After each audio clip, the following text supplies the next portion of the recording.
आपने पूरी साल कोई तैयारी नहीं करी है, पूरी साल में बायोलॉजी का एक भी चैप्टर नहीं पढ़ा है। इवन अभी भी बहुत बच्चों से सुनने को मिल रहा है कि उन्होंने अभी तक शुरू ही नहीं किया है। इतना कम टाइम बचा है, कैसे करोगे? तो ये सेशन ज्वाइन करना है, पूरा का पूरा देखना है आपको। Hi everyone, so welcome to science 24/7। और आप सभी लोग बहुत टाइम से इंतजार कर रहे थे कि मैम हमें एक बहुत कम टाइम में हमें पूरा का पूरा बायोलॉजी को रिवाइज करना है। तो मैं लेकर के आ गई हूँ आपके लिए शॉर्ट नोट्स, जिनके थ्रू आपको रिवीजन कराऊंगी बहुत ही कम टाइम में। सो 13 चैप्टर्स हैं। 13 चैप्टर्स में से पहले चैप्टर से स्टार्ट करेंगे, जिसका नाम है रिप्रोडक्शन इन ऑर्गेनिज्म। तो बहुत आराम से ईयरफोन्स लगा करके आराम से बैठ जाओ और बस ध्यान से सुनो। अगर आपको विजुअल प्रेजेंटेशन चाहिए तो आप देख सकते हो, वरना आपको सिर्फ गो थ्रू करना है एक बार कि क्या क्या चीजें हमारे पास हैं। तो सेक्सुअल रिप्रोडक्शन, अगर फ्लावरिंग प्लांट की हम बात करें यहाँ पे, तो सबसे पहले इस चैप्टर को हमने डिवाइड किया हुआ है कितने पार्ट में। एक तो pre fertilization, fertilization and post fertilization. अगर मैं प्री फर्टिलाइजेशन की यहाँ पर बात करूं तो हमारे पास बहुत सारी चीजें हैं, ठीक है। सबसे पहले तो हम यहाँ पे बात करते हैं किसकी, फ्लावर के स्ट्रक्चर की। किसकी बात करेंगे यहाँ पे, फ्लावर के स्ट्रक्चर की बात करेंगे। तो आप देख सकते हैं यहाँ पे हमारे पास क्या क्या जो पार्ट्स हैं फ्लावर के, वो हैं। तो सबसे पहले मैं आपको बताऊंगी, यहाँ पे हमारे पास स्टेमेन होता है जो कि मेल रिप्रोडक्टिव पार्ट है, पिस्टिल होता है जो कि फीमेल रिप्रोडक्टिव पार्ट है। पिस्टिल में होता है stigma, style and basically ovary. Ovary के अंदर क्या होता है, ओव्यूल होता है। क्लियर है? अब आपके पास जो पिस्टिल है वो उसको हम कार्पल भी बोलते हैं। There is a difference, but उतना ज्यादा डिटेल में नहीं जाना है। तो हमारे पास मल्टी कार्पलरी भी हो सकता है एंड सिंगल कार्पल भी हो सकता है। जब मल्टी कार्पल होता है तो वो होता है क्या, सिनकार्पस और एपोकार्पस। अगर आप ये वाला देखोगे तो ये क्या है, यहाँ पे फ्यूज्ड कार्पल्स हैं। एंड सिन, सांप कैसे याद कराया था, सिनकार्पस। और ये किस में होता है, पेपेवर। पेपेवर जो एग्जाम्पल है वो इसका एग्जाम्पल है। मल्टी कार्पल में अगर एपोकार्पस की बात करें जिसमें फ्री कार्पल्स होते हैं, तो उसका एग्जाम्पल यहाँ पे आ जाएगा आपके पास माइकेलिया। ठीक है, माइकेलिया। क्लियर है? एपोकार्पस, आम, ऐसे याद आपको रखना है। ठीक है, आपको उसको इरेज कर सकते हैं बाकी। नेक्स्ट अगर मैं बात करूं इसके बाद मेल की, तो मेल में आपके पास आता है क्या, एंथर एंड फिलामेंट। ठीक है, एंथर फिलामेंट आते हैं। अगर हम इसको बात करें, एंथर कैसा होता है, बाइलोप्टा डाइथिकस होता है। इसके पास लॉन्गिट्यूडिनल ग्रूव होती है जहां से लाइन ऑफ डाइसेंस बेसिकली से पोलन ग्रेन वहां से रप्चर करके निकलते हैं। ठीक है, उसके बाद अगर एंथर को हम कट करें तो हमें कुछ ऐसा मिलता है। इसमें 4 लेयर्स होती है, ऊपर epidermis, endothecium, middle layers and फिर टेपिटम। टेपिटम नरिशमेंट प्रोवाइड यहाँ पर करती है। ये है इसके क्या, 4 माइक्रोस्पोरेंजियम यहाँ पर है। टेट्रास्पोरेंजिएट बोला जाता है। इसके अंदर स्पोरोजिनस टिश्यू है। तो स्पोरोजिनस टिश्यू यहाँ पर क्या करती है, बेसिकली बनाती है पोलन ग्रेन। ठीक है, यहाँ पे क्या बनाती है, पोलन ग्रेन बच्चा लोग ये बनाती है। ठीक है, अब बात करेंगे यहाँ पर पोलन ग्रेन, तो आपको पता चल गया आपका एंथर में इधर बनता है। इसके बाद अगर मैं बात करूं, फीमेल गैमेटोफाइट हो गया आपका पोलन ग्रेन, जिसके अंदर होता है मेल गैमीट। अब क्या होता है, स्पोरोजिनस टिश्यू जो होती है डिप्लॉयड होती है, उसमें होता है मियोसिस। स्पोरोजिनस टिश्यू में सबसे पहले होगा माइटोसिस, बनेगा पोलन मदर सेल, उसमें होगा माइटोसिस। और माइटोसिस होने के बाद वो बनाता है पोलन ग्रेन, जिसके पास होती है vegetative cell and generative cell. Generative cell divide करके बनाती है 2 मेल गैमीट। ठीक है, टोटल हो गई 3, क्या, एक वेजिटेटिव सेल और 2 मेल गैमेट। 3 सेल स्टेज हो गई पोलन ग्रेन की, जो कि 60% एंजियोस्पर्म्स में 2 सेल स्टेज पर शेड होता है और 40% एंजियोस्पर्म में 3 सेल स्टेज पर शेड होता है। अब बात करते हैं एम्ब्रियोसेक की। तो एम्ब्रियोसेक की अगर मैं यहाँ पे बात करूं तो एम्ब्रियोसेक, इधर आ जाओ भाई, गाइस हमें इधर ही रहना पड़ेगा। ठीक है, आपके पास होता है यहाँ पर ओव्यूल। ओव्यूल के अंदर होती है न्यूसिलस टिश्यू। ये वाला डायग्राम इंपॉर्टेंट है, इसको याद रख लेना। एम्ब्रियोसेक का न्यूसिलस जो है वो क्या बनाती है, यहाँ पर बनाती है डिप्लॉयड टिश्यू है। माइटोसिस के बाद बनाती है megaspore mother cell. Megaspore mother cell में होता है मियोसिस और बनते हैं आपके पास 4 मेगास्पोर टेट्राड। इनमें से 3 जो चालिजल एंड वाले होते हैं वो डिजेनरेट कर जाते हैं। एक आपका फंक्शनल यहाँ पर आगे जाकर के क्या बनाता है, एम्ब्रियोसेक बनाता है, जो कि बनता है 7 सेल्ड और 8 न्यूक्लिएट वो यहाँ पर बनता है। तो ये चीज आपको यहाँ पर ध्यान रखनी है। अब बात आती है एम्ब्रियोसेक जो है वो यहाँ पर क्या है भाई, एम्ब्रियोसेक हमारा यहाँ पर कहलाता है मेल गैमेटोफाइट, है ना। एम्ब्रियोसेक को हम क्या बोलते हैं, मेल गैमेटोफाइट बोलते हैं, क्योंकि फीमेल गैमेटोफाइट बोलते हैं क्योंकि इसके अंदर होता है फीमेल गैमीट। अब बात आती है दोनों को हमें क्या लेकर के आना है, पास लेके आना है। तो उसके लिए होता है पॉलिनेशन। पॉलिनेशन अपने पास 3 तरीके के हैं, ऑटोगैमी, जाइटोनोगैमी, जीनोगैमी। ऑटोगैमी का मतलब क्या है, सेम फ्लावर में। ऑब्वियसली सेम फ्लावर है तो मतलब सेम प्लांट पर है। सेम फ्लावर में एंथर भी है, स्टिग्मा भी है, दोनों का ट्रांसफर हो रहा है। जाइटोनोमोगैमी में क्या होता है, आपके पास प्लांट एक है, सेम है, लेकिन यहाँ पे दूसरे दूसरे फ्लावर में क्या होता है, पोलन का ट्रांसफर होता है। जीनोगैमी में क्या होता है, प्लांट ही यहाँ पर दूसरे होते हैं। तो डायोशियस जो प्लांट होंगे, पपाया जैसे कि है, उसमें जीनोगैमी होता है। अब आपके पास एजेंसीज होती हैं पॉलिनेशन की। अगर मैं बात करूं तो बायोटिक, एबायोटिक। बायोटिक में आपके पास आ जाता है क्या, इंसेक्ट्स, बर्ड्स आ जाते हैं। एंटोमोफिली इंसेक्ट्स को बोला जाता है। ऑर्निथोफिली किसको बोला जाता है भाई, ऑर्निथोफिली बोला जाता है बर्ड्स को। और एनिमोफिली किसको बोला जाता है, विंड को। हाइड्रोफिली किसको बोला जाता है, वाटर को। ग्रासेस में विंड पॉलिनेशन होता है ज्यादातर। वेलिसिनेरिया, हाइड्रेला एंड ज़ूस्टेरा में क्या होता है, देखो वेलिसिनेरिया बेसिकली है प्लांट जो कि पानी में प्रेजेंट होता है। हाइड्रेला भी हम कह सकते हैं, लेकिन पानी के अंदर नहीं होता इनमें पॉलिनेशन। इनको कौन करता है, पानी के सरफेस पे पोलन ग्रेन ट्रैवल करता है और वो जाकर के यहाँ पे पॉलिनेट कर देता है। अब ज़ूस्टेरा की बात करें, जो कि यहाँ पे एग्जांपल नहीं दिया है, ज़ूस्टेरा पानी के अंदर इसमें पॉलिनेशन इधर होता है। अब device of for promoting cross pollination, उनको कहते हैं आउटब्रीडिंग डिवाइसेस, जिसमें आता है सेल इनकम्पैटिबिलिटी। भाई अपनी ही गर्लफ्रेंड को रिजेक्ट कर देने का वाली बात हो जाती है, या बॉयफ्रेंड को, ठीक है, मतलब अपनी ही स्पीशीज के पोलन को ये रिजेक्ट कर देता है, क्योंकि इसको सेल्फ कॉन्टिन्यूस पॉलिनेशन नहीं करना होता है, बिकॉज इसको डिप्रेशन हो चुका है, इन breeding depression. Anther of arrangement of anther and stigma different position पे, तो वो इजिली सेम फ्लावर में ट्रांसपोर्ट नहीं हो पाएगा, या फिर प्लांट क्या हो, यूनिसेक्सुअल हो, बाइसेक्सुअल ना हो, ठीक है। और पोलन रिलीज एंड स्टिग्मा का जो मेच्योरिटी होता है वो सेम टाइम पे सिंक्रोनाइज नहीं रहता है। ये चीज भी एक आउटब्रीडिंग डिवाइसेस में आती है। अब बात आती है आर्टिफिशियल हाइब्रिडाइजेशन। वो आप कर सकते हैं, आप कितने तरीके से कर सकते हैं artificial hybridization, emasculation and bagging के थ्रू, ठीक है। पोलन पिस्टल इंटरेक्शन क्या है, बेसिकली एक डायनामिक प्रोसेस है, जिसमें क्या होता है, जिसमें ये आइडेंटिफाई करता है कि पिस्टल कि मैं पोलन को रिजेक्ट करूं या नहीं करूं, ये मेरे सेम स्पीशी की है या नहीं है, वो उसको एक्सेप्ट कर लेता है, सेम स्पीशी की होती नहीं होता तो नहीं, रिजेक्ट कर देता है। एक्सेप्ट करता है तो पोलन ट्यूब बनती है। पोलन ट्यूब जाकर के यहाँ पे क्या करती है, माइक्रोपाइल एंड के थ्रू जाती है, माइक्रोपाइल एंड के थ्रू जाती है। और आपको पता है सिनर्जिड्स, आप जानते हैं सिनर्जिड्स है ना, नीचे की तरफ सिनर्जिड्स में फिलिफॉर्म अपैरेटस होती है, वो ट्रांसपोर्ट करते हैं इस पोलन ट्यूब को एग की तरफ, ठीक है। अब जैसे ही एक मेल गैमीट एग के पास जाता है तो यहां पर क्या बना देता है, जायगोट बना देता है, ठीक है। एक मेल गैमीट और एक फीमेल गैमीट मिलकर के क्या बनाते हैं, जायगोट। अब आपके पास होती है बड़ी सी सेंट्रल सेल, ठीक है, एम्ब्रियो सेक में होती है सेंट्रल सेल। सेंट्रल सेल क्या करती है, एक मेल गैमीट के साथ मिल करके बनाती है प्राइमरी एंडोस्पर्म न्यूक्लियस, ठीक है, न्यूक्लियस बनाती है, जो कि होता है ट्रिप्लॉइड, क्योंकि सेंट्रल सेल में होते हैं 2 न्यूक्लियस। 3 आपके एंटीपोडल जो कि डिजेनरेट कर जाते हैं, 2 आपके सिनर्जिड्स यहाँ पे डिजेनरेट कर जाते हैं। डबल फर्टिलाइजेशन ट्रिपल फ्यूजन किसे कहते हैं, देखो जब एक मेल गैमेट किसी भी दूसरी सेल को फर्टिलाइज कर रहा है तो वो सिनगैमी मतलब फर्टिलाइज कर रहा है, लेकिन सिनगैमी लीड्स टू फर्टिलाइजेशन, हम ऐसा बोल सकते हैं, ठीक है। और ट्रिपल फ्यूजन का मतलब क्या है, 3 न्यूक्लियर फ्यूज हो रही है, इसको बोलते हैं double fertilization. Double fertilization 2 male gamete है, 2 डिफरेंट सेल को फर्टिलाइज किया, इसलिए डबल फर्टिलाइजेशन वर्ड आया। इसके अंडर आता है सिनगैमी और आपके पास आता है ट्रिपल फ्यूजन, ठीक है। अब चलते हैं हम यहाँ पे पोस्ट फर्टिलाइजेशन इवेंट्स पर। पोस्ट फर्टिलाइजेशन इवेंट्स पे अगर हम चलें यहाँ पे, तो आप इधर आ जाओ, आपके पास बेसिकली यहाँ पे क्या क्या चीजें आ जाती हैं, ये देखो आपके पास आ जाता है फॉर्मेशन ऑफ फ्रूट। जो ओवरी होती है वो आपके फ्रूट बना लेती है, और ओवरी में भी जो आपके फ्रूट है ना बेटा, यहाँ पे ओवरी में जो भी आपके फ्रूट हैं वो आपके कैसे बनेंगे, यहाँ पे फॉल्स फ्रूट होता है अगर वो ओवरी से नहीं डेवलप हुआ है, अगर हुआ है तो वो ट्रू फ्रूट होता है, ठीक है, जैसे कि मैंगो ट्रू फ्रूट है यहाँ पे।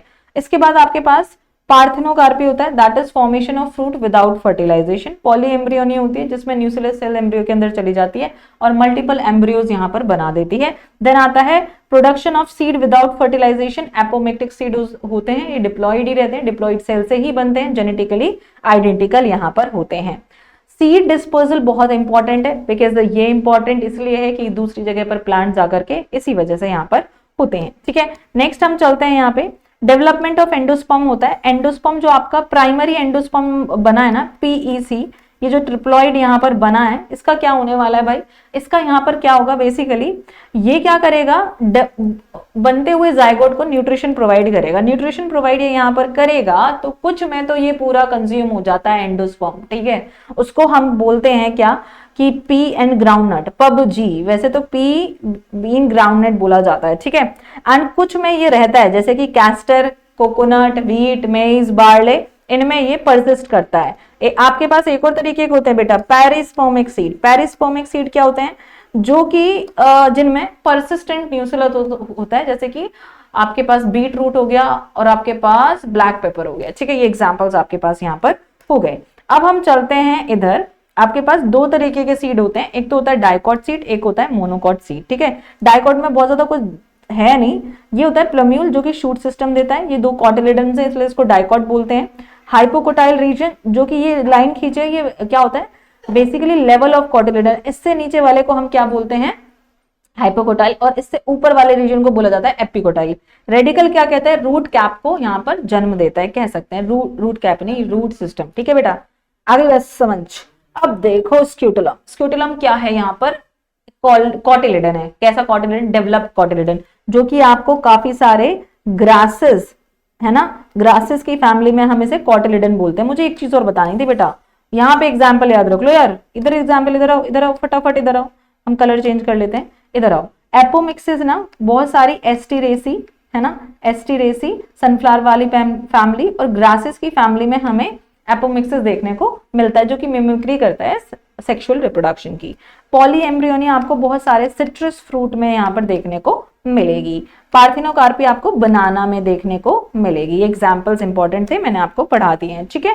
ओके बच्चों party, next next next student attendance लगाओ, अटेंडेंस नहीं लगानी। ये है coleoptile foliar leaf like structure. Epiblast को बोला जाता है अनडेवलप्ड कॉटिलेडन, ठीक है।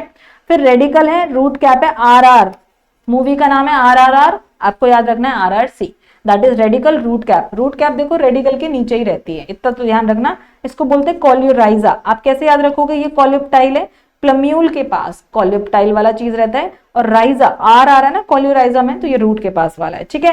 तो ये था हमारा पूरा का पूरा चैप्टर, जो कि हमने कर लिया है बहुत अच्छे से, पूरा का पूरा यहाँ पर कंप्लीट। ओके, आपका पूरा चैप्टर यहाँ पर अच्छे से कंप्लीट हो गया ये।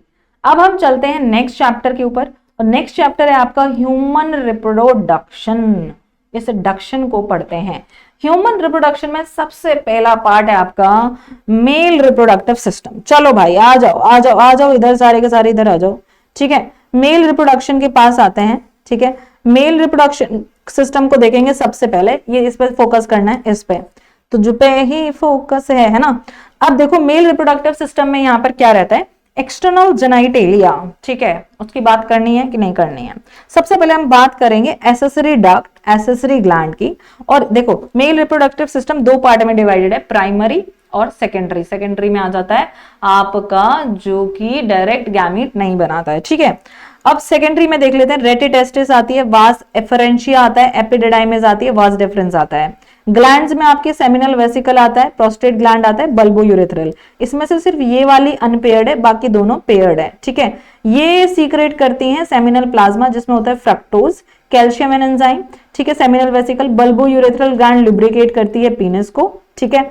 अब आपकी बात आती है एक्सटर्नल जेनाइटेलिया में, जिसमें आता है पीनस, यूरेथ्रा एंड स्क्रोटम, ठीक है। एक्सटर्नल जेनाइटेलिया में ये है यहाँ पे पीनस, बच्चे यहाँ से यहाँ तक इसको पीनस बोलते हैं, है ना। पीनस तो है, ग्लैंस पीनस ये वाला एरिया, पूरा ग्लैंस पीनस नहीं, इतना एरिया ग्लैंस पीनस है। ये है फोरस्किन, ये टेस्टिस। टेस्टिस के अंदर क्या होते हैं, डिवाइडेड होते हैं टेस्टिकुलर लोब्यूल्स में। टेस्टिस डिवाइडेड होती है प्राइमरी सेक्स ऑर्गन, जिसमें गैमेट बनते हैं। It is made up of seminiferous tubule. काफी सारे टेस्टिकुलर लोब्यूल्स होते हैं, ऑलमोस्ट 250। एक टेस्टिस में दो टेस्टिस होती हैं, जो कि बॉडी के बाहर, एब्डोमेन के बाहर प्रेजेंट होती है, स्क्रोटम में। एक bag pouch like structure, 2.5 degree Celsius temperature ये कहाँ पे कम करके रखता है स्पर्मेटोजेनेसिस के लिए। 250 जो टेस्टिकुलर लोब्यूल्स हैं, एक टेस्टिकुलर लोब्यूल के अंदर आपके पास 1 से 3 सेमिनिफेरस ट्यूब्यूल यहाँ पे प्रेजेंट होती हैं। सेमिनिफेरस ट्यूब्यूल्स में आपके स्पर्मेटोगोनिया होता है, सर्टोली सेल्स होते हैं, लेडिक सेल्स यहाँ पर होते हैं, ठीक है। क्लियर है, ये सिंथेसाइज करते हैं यहाँ पे एंड्रोजन्स को, ठीक है। एक बात बताती हूँ मैं, ये दोनों की दोनों बहनें बाहर प्रेजेंट होती हैं, ठीक है, बाहर प्रेजेंट होती हैं। ये है बेटा टेस्टिकुलर लोब्यूल, ठीक है। इस टेस्टिकुलर लोब्यूल के अंदर प्रेजेंट होते हैं 1 से 3 सेमिनिफेरस ट्यूब्यूल, हमने बना दी 2। लेडिक सेल होती है बाहर, स्पर्मेटोगोनिया होती है अंदर, है ना, और सर्टोली सेल भी होती है अंदर। ये चीज ध्यान रखनी है आपने। ओके, नेक्स्ट हम चलते हैं बात फीमेल रिप्रोडक्टिव सिस्टम की तरफ। फीमेल रिप्रोडक्टिव सिस्टम में हम सबसे पहले बात करेंगे ओवरीज की। ओवरीज 2 पार्ट में divided, ovarian stroma, ovarian stroma cortex में एंड मेडुला में यहाँ पर डिवाइडेड है, ठीक है। अब बात करते हैं ओवरीज का काम है प्रोडक्शन ऑफ ओवम, ठीक है। ओविडक्ट बोला जाता है फेलोपियन ट्यूब। फेलोपियन ट्यूब का पहला पार्ट यहाँ पे देख सकते हैं आप, इनफंडिबुलम है। क्या है यहाँ पे, एक सेकेंड मैं और जूम आउट कर देती हूँ, इधर आओ, ठीक है। ये देखो यहाँ पे ये क्या है, इनफंडिबुलम, ये क्या है, एम्पुला, जहां पे होता है फर्टिलाइजेशन। क्या होता है यहाँ पे भाई, फर्टिलाइजेशन इधर होता है, ठीक है। इसके बाद आ जाते हैं हम इस्थमस के ऊपर। अब ये याद नहीं रखना है कि एम्पुलरी इस्थमिक जंक्शन पे फर्टिलाइजेशन होता है, वहां नहीं होता है। फैलोपियन ट्यूब में अगर कभी ऑप्शन ऐसा दिखे कि भाई और पार्ट नहीं है, ओवरी का कोई पार्ट डाला जा रहा है किसी भी एमसीक्यू में, तो अगर आपको मौका मिले कि यार इससे फिम्ब्रे से बेस्ट कोई ऑप्शन नहीं है जो कि फेलोपियन ट्यूब को डिस्क्राइब कर रहा है, तो आप फिम्ब्रे चूज कर सकते हैं, otherwise you can not. Fallopian tube के 3 ही पार्ट होते हैं, दैट इज इस्थमस, फिर उसके बाद एम्पुला एंड सबसे नियरेस्ट इनफंडिबुलम। फिम्ब्रे क्या करती है, अंडे को कैच कर लेती है यहाँ पे, ठीक है। बात आती है ओवरी। ओवरी फिम्ब्रे से अटैच है और इधर ये लिगामेंट से अटैच है, ठीक है। अब ये आपकी cervical canal, this is cervix and this is यहाँ पे वजाइना। इस पूरे को बोला जाता है बर्थ कैनाल, यहाँ पे बोलते हैं। क्या बोलते हैं भाई, बर्थ कैनाल, यहाँ पे इसको बोला जाता है। क्लियर हो गई ये चीज। अब बात करते हैं, this is uterine fundus, uterine cavity. आपको यूट्रस में 3 लेयर्स हैं, 3 लेयर्स, सबसे बाहर वाली पेरीमेट्रियम, उसके अंदर वाली मायोमेट्रियम, एंड देन आपके पास आती है एंडोमेट्रियम। एंडोमेट्रियम का क्या काम है, हर मेंस्ट्रुअल साइकिल में शेड हो जाती है। पेरीमेट्रियम यहाँ पे थिन होती है, प्रोटेक्शन प्रोवाइड करती है। मायोमेट्रियम यहाँ पे थिक होती है एंड पार्ट्यूरेशन में कंट्रैक्शन, यूट्रस को कंट्रैक्ट करती है to expel the baby from the uterus, ठीक है। ये चीज क्लियर हो गई है सभी को। अब चलते हैं हम, अरे ठीक है, अब हम चलते हैं किसकी तरफ, यूट्रस हो गया है और ठीक है, यूट्रस हो गया है, वजाइना की बात कर ली है। अब चलते हैं एक्सटर्नल जेनाइटेलिया पे, after that mammary gland. External genitalia में हमारे पास mons pubis, labia majora, labia minora, hymen clitoris, ठीक है। अब देखो सबसे पहले ऊपर मॉन्स प्यूबिस, फिर हमारे पास एक इनफोल्डिंग आती है किसकी, लेबिया मेजोरा की, फिर हमारे पास एक इनफोल्डिंग आती है किसकी, लेबिया माइनोरा की। यहाँ पे होता है क्लाइटोरस, इधर होता है आपका वजाइना, ठीक है, दैट इज दिस, और यहीं पे होता है हाइमेन, दिस इज क्लाइटोरस, ठीक है, क्लाइटोरस। तो mons pubis, labia majora, labia minora. Clear हो गया, दैट्स ग्रेट। अगर क्लियर हो गया है तो चलो अब चलते हैं मैमरी लोब्स पर। भाई मैमरी लोब्स की बात करें, मेमोरी लोब्स की बात करेंगे तो सबसे पहले मैं आपको बता देती हूँ आपको कैसे याद करनी है। लैट, दैट इज मेमोरी लोब्स, ठीक है। मेमोरी यहाँ पे हम लिखेंगे मेमोरी लोब्स। मेमोरी क्या, एल्वेलाई, मेमोरी डक्ट, ठीक है। सबसे पहले क्या होता है, मेमोरी लोब्स होते हैं, कितने, 15 से 20 यहाँ पर मेमोरी लोब्स होते हैं।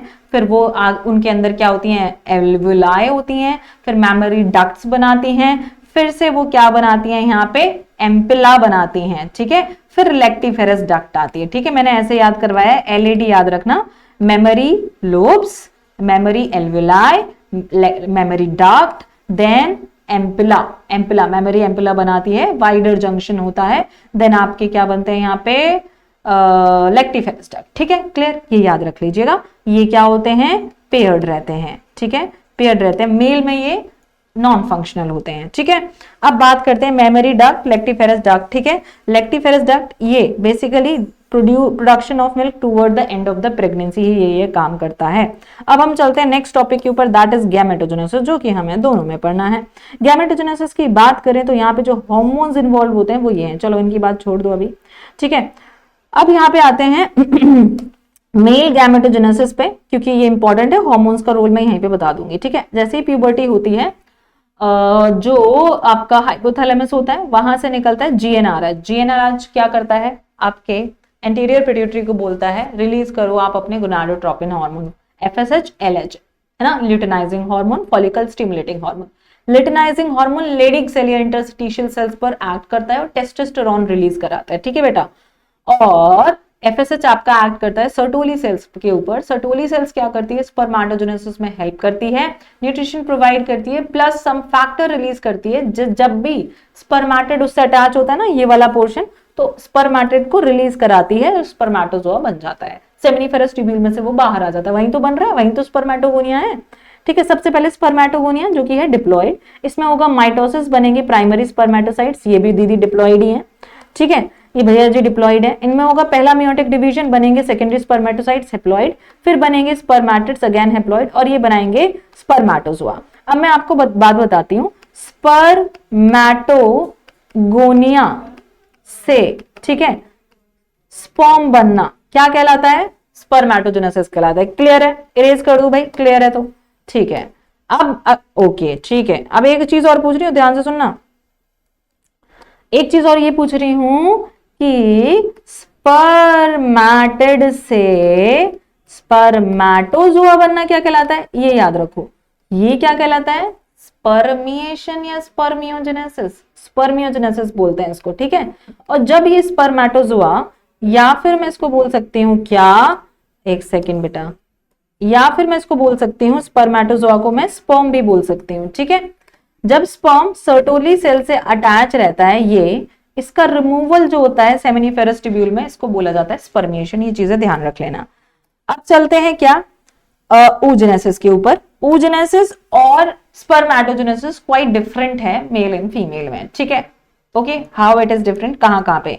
पहला ये स्टेप यहाँ पे डिफरेंट रहता है क्योंकि ये एम्ब्रियोनिक स्टेज पर होता है फीमेल में, और लड़कों में प्यूबर्टी के टाइम पर शुरू होता है। ठीक है, अब देखो ये ओवोनिया होती है जो कि ओवरी में सेल्स होती हैं, ये बनाती है प्राइमरी oocyte जो कि अगेन डिप्लॉइड है। यहाँ पे पहला मियोटिक डिवीजन इनमें होता है, पहला मियोटिक डिवीजन यहाँ पे हो रहा है, और क्या बन रहा है आपका, और देखो ये अरेस्ट हो जाता है प्रोफेज स्टेज पर। ठीक है, अब यहाँ पे बनता है ये सेकेंडरी oocyte आफ्टर मियोसिस। ठीक है, देखो मियोसिस 1 कब कंप्लीट होती है, जस्ट बिफोर द ओव्यूलेशन। जैसे ही प्यूबर्टी स्टार्ट होती है तो ओव्यूलेशन, मेंस्ट्रुअल साइकिल स्टार्ट हो जाते हैं, उसी टाइम पे ये कंप्लीट होती है। ठीक है, पहली जो भी होगी, आफ्टर दैट वो बनेगी सेकेंडरी oocyte, और सेकेंडरी oocyte क्या बनाएगा आगे जाकर के, ओवम बनाएगा। अब यहाँ पे ये दूसरा डिफरेंस आता है यहाँ पे, क्योंकि यहाँ पे अनइक्वल डिवीजन हो रहा है। आपकी फर्स्ट पोलर बॉडी बन रही है, सेकेंडरी oocyte बन रहा है, ओवम बन रहा है, सेकेंडरी पोलर बॉडी बन रही है। अनइक्वल डिवीजन इसलिए ताकि इस ओवम में काफी सारा न्यूट्रिशन रहे, एंड आफ्टर फर्टिलाइजेशन ये कुछ टाइम तक, सर्टेन पीरियड ऑफ टाइम तक डेवलपमेंट ऑफ एम्ब्रियो में हेल्प करे। अब बात करते हैं मेंस्ट्रुअल साइकिल की। देखिए इसमें हमें 3 चीजों को याद रखना है। एक तो पिट्यूटरी में क्या हो रहा है, ओवरी में क्या हो रहा है, ओवेरियन हार्मोन का लेवल क्या है, यूट्राइन में क्या है, प्लस डेज, 5 दिन तक मेंस्ट्रुएशन होती है। ठीक है, यूट्रस में आपके 5 से बेसिकली 12-13 दिन तक हम कह सकते हैं फॉलिकुलर फेज, या इसको प्रोलिफेरेटिव फेज कहते हैं, क्योंकि यहाँ पे फॉलिकल्स डेवलप कर रहे हैं। ल्यूटियल फेज सीक्रेटरी फेज बोला जाता है, क्योंकि ये कॉर्पस ल्यूटियम यहाँ पर हॉर्मोन्स को सीक्रेट कर रहा होता है। नेक्स्ट साइकिल आपका फिर से स्टार्ट हो जाता है। अब देखो यहाँ पे सबसे पहले बात करते हैं एफएसएच आपका यहाँ पे हल्का हल्का जो बढ़ा हुआ है इतने लेवल तक, ये क्या करता है, ये यहाँ तक जो बढ़ा हुआ है, ये इन फॉलिकल्स को बोलता है कि सीक्रेट करो एस्ट्रोजन। तो यू कैन चेक आउट कि जैसे जैसे फॉलिकल्स बड़े हो रहे हैं आपका एस्ट्रोजन यहाँ पर रिलीज हो रहा है। ठीक है, एस्ट्रोजन जैसे जैसे ऊपर जा रहा है, यहाँ पे देख सकते हैं दे अगेन फीडबैक देता है एलएच यहाँ पे इंक्रीज हो रहा है। जैसे एलएच लेवल यहाँ पे इंक्रीज होता है आपका फॉलिकल बिल्कुल ग्रो कर चुका है, और इधर से ओव्यूलेशन होगा, अंडा बाहर निकलेगा। अंडा जैसे ही बाहर निकलेगा वेट करेगा फर्टिलाइजेशन का। ऑब्वियसली ये हार्मोन का पीक इसलिए यहाँ पर है because they are waiting for the fertilization. अगर नहीं हुआ है, बाकी जो ग्राफियन फॉलिकल है वो कॉर्पस ल्यूटियम यहाँ पर बना देगा। कॉर्पस ल्यूटियम यहाँ पे प्रोजेस्टेरोन का लेवल हाई करके रखेगा to maintain the endometrium, because they are waiting for कि भाई फर्टिलाइजेशन हो जाता है तो मैं इंतजार कर रहा हूँ, क्योंकि प्रोजेस्टेरोन का लेवल मुझे रखना है, क्योंकि फर्टिलाइजेशन होता है तो हम एंडोमेट्रियम लाइनिंग को रखते हैं, वो बच्चे को सपोर्ट करती है। बट ऐसा कुछ नहीं हो रहा है। कॉर्पस ल्यूटियम यहाँ हल्का सा एस्ट्रोजन भी रिलीज करता है प्लस प्रोजेस्टेरोन, इसलिए आपको एस्ट्रोजन यहाँ पे बढ़ता हुआ दिखाई दे रहा है। ठीक है, ये चीज हो गई। बाकी ये इसको बोलते हैं एलएच सर्ज, और ये पूरा का पूरा हार्मोन फिर आप देखो नीचे आ गए हैं सारे के सारे। जैसे ये नीचे आते हैं सारे, मेंस्ट्रुएशन फिर से स्टार्ट हो जाती है। 28 डेज का साइकिल होता है। मेनोपॉज बोलते हैं जब ये मेंस्ट्रुएशन स्टॉप हो जाती है, 50 साल की उम्र पे होता है ऐसा। एंड मेनार्क इसको बोलते हैं जब ये मेंस्ट्रुएशन स्टार्ट होती है और जो कि कब होती है 13 साल की उम्र पर। ठीक है, अब चलते हैं फिर से हम दूसरे पार्ट की तरफ जो कि है स्पर्म। स्पर्म हमें कैसा दिखता है, ये डायग्राम अक्सर यहाँ पे आ जाया करते हैं। सबसे पहले आपको प्लाज्मा मेम्ब्रेन बनानी है। प्लाज्मा मेम्ब्रेन के अंदर डालना है एक्रोसोम, जिसके पास होते हैं हाइड्रोलाइटिक एंजाइम्स यहाँ पर होते हैं। क्या होते हैं इनके पास, हाइड्रोलाइटिक एंजाइम्स यहाँ पर होते हैं। ठीक है, इसके बाद आप देख सकते हैं इसमें न्यूक्लियस है, न्यूक्लियस में जेनेटिक मटेरियल प्रेजेंट होता है। ये है नेक रीजन, नेक रीजन में सेंट्रियोल प्रेजेंट होता है।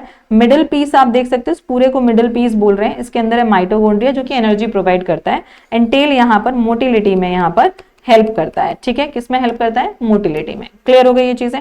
अब बात करते हैं इसकी, अंडे की। ये देखो सबसे पहले एग है ये। ठीक है, अब आपको ये देखना है कि पहले देखो सबसे बाहर होती है कोरोना रेडिएटा, फिर आती है जोना पेलिसिडा एंड देन आता है प्रीविटिलाइन स्पेस। ठीक है, ये चीज ध्यान रख लेना। एंड अंदर है ओवम। जोना पेलिसिडा में स्पर्म क्या लेता है, एंट्री लेता है। इसी को बोलते हैं फर्टिलाइजेशन।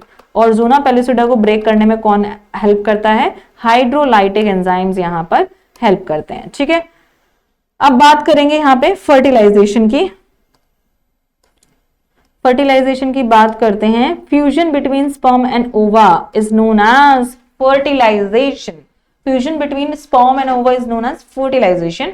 स्पर्म में जो हाइड्रोलाइटिक एंजाइम है वो ब्रेक करेंगे जोना पेलिसिडा को, कौन से रीजन में, एम्पिलरी इस्थेमिक जंक्शन में। ठीक है, अब यहाँ पे क्या होता है, देखो आपके पास क्या है, ये अंडा है, इसमें हुआ क्लीवेज, क्लीवेज हुआ तो ये 2 सेल बन गई, 2 सेल के बाद ये 4 सेल बन गई, 4 के बाद ये बन गई 8, 8 सेल के हम इसे क्या बोलेंगे, मॉड्यूला बोलेंगे।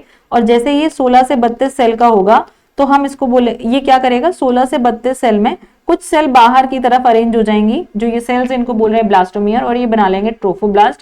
अंदर की तरफ आपके प्रेजेंट होंगे इनर सेल मास, जो they will give rise to all the part of the body. और जो ब्लास्टोसिस्ट है ये क्या करता है, इम्प्लांटेशन में हेल्प करता है। क्या करता है, इम्प्लांट कर जाता है किसके अंदर, यूट्रस में। ठीक है, क्लियर है। अब बात करेंगे यहाँ पे ब्लास्टोसिस्ट इम्प्लांटेशन हो गया, प्रेगनेंसी एंड प्लेसेंटा फॉर्मेशन। जो आपका यहाँ पे मैं बताती हूँ, ये आपका ट्रोफोब्लास्ट लेयर है, इससे आपकी क्या बनेगी, एक सेकेंड यार, हाँ, इससे आपका क्या बनेगा यहाँ पे, कॉरियोनिक विलाय फिंगर लाइक प्रोजेक्शन, ये यहाँ पे निकलेंगी। जैसे ही यहाँ पे निकलेंगी आपकी मदर की यूट्रस जो है, यूट्रस की सेल्स हैं, वो इंटरडिजिटेड कनेक्शन बनाएंगे और इसको बोला जाता है प्लेसेंटा। इस पूरे को हम क्या बोलते हैं, प्लेसेंटा यहाँ पे बोलते हैं। क्लियर हो गई। अब प्लेसेंटा देखो क्या करता है आगे जाकर के, ये देखते हैं। प्लेसेंटा यहाँ पे क्या करता है, ट्रांसपोर्ट करता है substances and gases to and from the embryo and it produces hormone HCG, HPL, ठीक है, एस्ट्रोजन, प्रोजेस्टेरोन, रिलैक्सिन। रिलैक्सिन भी प्रोड्यूस करता है। रिलैक्सिन आपका ओवरी भी बाद में यहाँ पे प्रोड्यूस करता है। इवन आपके कुछ हार्मोन है जैसे कि थायरोक्सिन है आपके पास, प्रोजेस्टेरोन है, एस्ट्रोजन है, इन सभी का लेवल बहुत ज्यादा आपको रिलैक्सिन का आपको बहुत ज्यादा मैटरनल ब्लड में मिलेगा। अगर वो प्रेग्नेंट है तो ये बताता है कि भाई प्रेगनेंसी है, ऑब्वियसली बच्चे के डेवलपमेंट के लिए चाहिए होती है। पार्टुरेशन का मतलब होता है बर्थ देना, delivery of the young one, और इसके लिए चाहिए होता है हॉर्मोन्स का रिक्वायरमेंट। इधर चाहिए होता है foetal ejection reflex. Foetal ejection reflex एक न्यूरोएंडोक्राइन मैकेनिज्म है। डेवलपिंग फीटस और प्लेसेंटा दोनों ही क्या करते हैं, कंट्रैक्शन करते हैं यूट्रस में, और जैसे ही ये कंट्रैक्शन बढ़ता है ऑक्सीटोसिन मैटरनल पिट्यूटरी से निकलता है और आगे जाकर के और चीजें यहाँ पर होने लग जाती हैं। अब आपको देखना है, पहले मंथ में दिल विल बन जाता है, दूसरे तीसरे चौथे मंथ में हेयर बन जाते हैं, पूरी बॉडी पे 5वें मंथ में हेयर हो जाते हैं। बॉडी का मूवमेंट, लिम्ब, डिजिट समय देखने को मिलता है, ये आपको पढ़ लेना है। ठीक है, अब चलते हैं हम नेक्स्ट चैप्टर के ऊपर। नेक्स्ट चैप्टर आपका है यहाँ पर रिप्रोडक्टिव हेल्थ। ठीक है, क्या है नेक्स्ट चैप्टर का नाम, रिप्रोडक्टिव हेल्थ। देखो सबसे पहले हम बात करेंगे रिप्रोडक्टिव हेल्थ का मतलब यहाँ पर क्या है। ठीक है, तो रिप्रोडक्टिव हेल्थ का मतलब अकॉर्डिंग टू WHO है, रिप्रोडक्टिव हेल्थ टोटल वेलबींग है, बहुत बढ़िया है। ठीक है, अच्छे खासे हैं। ठीक है, उसको बोलते हैं रिप्रोडक्टिव हेल्थ। ठीक है, अब आगे चलते हैं। अब हम बात करते हैं कि देखो दुनिया में पॉपुलेशन बहुत ज्यादा बढ़ रही है, राइट। एक मिनट रुकिए। देखो गाइस क्या बात है, हम पहले इसकी बात करते हैं। दुनिया में पॉपुलेशन बहुत ज्यादा बढ़ रही है, पॉपुलेशन को कंट्रोल करना है। बर्थ कंट्रोल मेथड्स के तरीके क्या हैं, या तो आप ओरल कॉन्ट्रासेप्टिव पिल्स ले लें जो कि ज्यादातर फीमेल्स के द्वारा यूज की जाती हैं। और मैं बता दूं आपके पास बहुत सारी तरीके की ओरल कॉन्ट्रासेप्टिव पिल होती हैं, regular, abortion pills, once a week pill, है ना, इस तरह तरीके की होती हैं। ये कंटेन करती हैं प्रोजेस्टेरॉन एंड एस्ट्रोजन का कॉम्बिनेशन और प्रिवेंट करती हैं इम्प्लांटेशन। देखो प्रोजेस्टेरॉन एस्ट्रोजन अगर इनमें ज्यादा पीक में चला जाता है तो इम्प्लांटेशन यहाँ पर नहीं हो पा रहा है। अब बात करते हैं इंट्रा यूट्राइन डिवाइसेस की। ये सबसे ज्यादा बच्चों के बीच में गैप रखने के लिए ये मेडिसिन ली जाती हैं। नॉन मेडिकेटेड आईयूडीज में आपकी आती है लिप्स लूप, कॉपर रिलीजिंग में आती है CUT7, Multiload 375, CU7, hormone releasing में आती है LNG20 एंड प्रोजेस्टेशन। इनका काम होता है स्पर्म की फर्टिलिटी डिक्रीज करना, इनहॉस्टाइल बनाना, इम्प्लांटेशन अवॉइड कराना, ठीक है, ये सारे इनके काम होते हैं। इसके बाद हम बैरियर मेथड्स में बात करेंगे कॉन्डम्स की।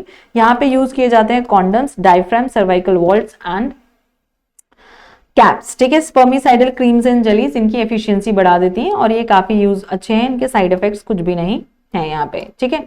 अब बात करते हैं नेचुरल कॉन्ट्रासेप्टिव की, जिसमें जो no side effect, coitus interruptus, periodic abstinence, lactational amenorrhea. Coitus interruptus क्या है? बिफोर इजैकुलेशन, स्पर्म इजैकुलेट हो उससे पहले आप रिमूव कर लें, not very reliable. Periodic abstinence during the ovulation period of time, आपको इंटरकोर्स अवॉइड करना है 10 से 17 दिन, 17 डेट के बीच में।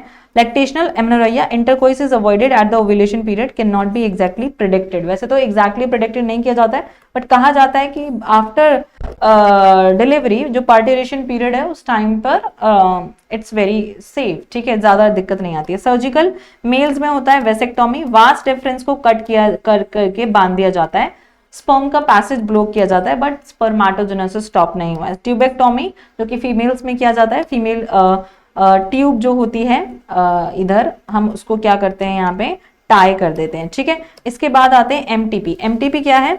अगर कभी भी ऐसा हो गया प्रेगनेंसी नहीं चाहिए, बच्चे को, मदर को खतरा है, तो MTP किया जाता है। बेसिकली ये इलीगल है अगर हम इसको बच्चे को मारने के लिए यूज कर रहे हैं, फीमेल फीटिसाइड्स के लिए। बाकी 3rd मंथ तक, पहले ट्राइमेस्टर में ये सेफ होता है, आफ्टर दैट नॉट, ठीक है। नेक्स्ट हम बात करते हैं STD की। STD में क्या होता है? सेक्सुअली ट्रांसमिटेड डिजीज है, अननोन पार्टनर, विदाउट कॉन्डम, या फिर आपने इन्फेक्टेड सिरिंज एंड निडल्स को यूज किया है तो ये बीमारी हो जाती है। Through sexual unprotected sexual intercourse ये स्प्रेड होती है। Hepatitis B, genital herpes, gonorrhoea, syphilis, HIV, ठीक है।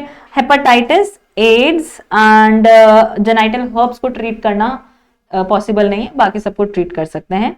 Etching, fluid discharge, slight pain, ये सारी चीजें होती हैं। पेल्विक इन्फ्लामेटरी डिजीज सिम्टम्स हैं, abortion, still birth, ectopic pregnancy, infertility of और कैंसर ऑफ रिप्रोडक्टिव ट्रैक्ट, ये सारे क्या हैं यहाँ पर हम कह सकते हैं साइड इफेक्ट्स यहाँ पर इनके हैं, ठीक है, मतलब सिम्टम्स हैं। एमनियोसिंथेसिस का मतलब क्या होता है? इसका एक पॉजिटिव एप्लीकेशन है और एक नेगेटिव।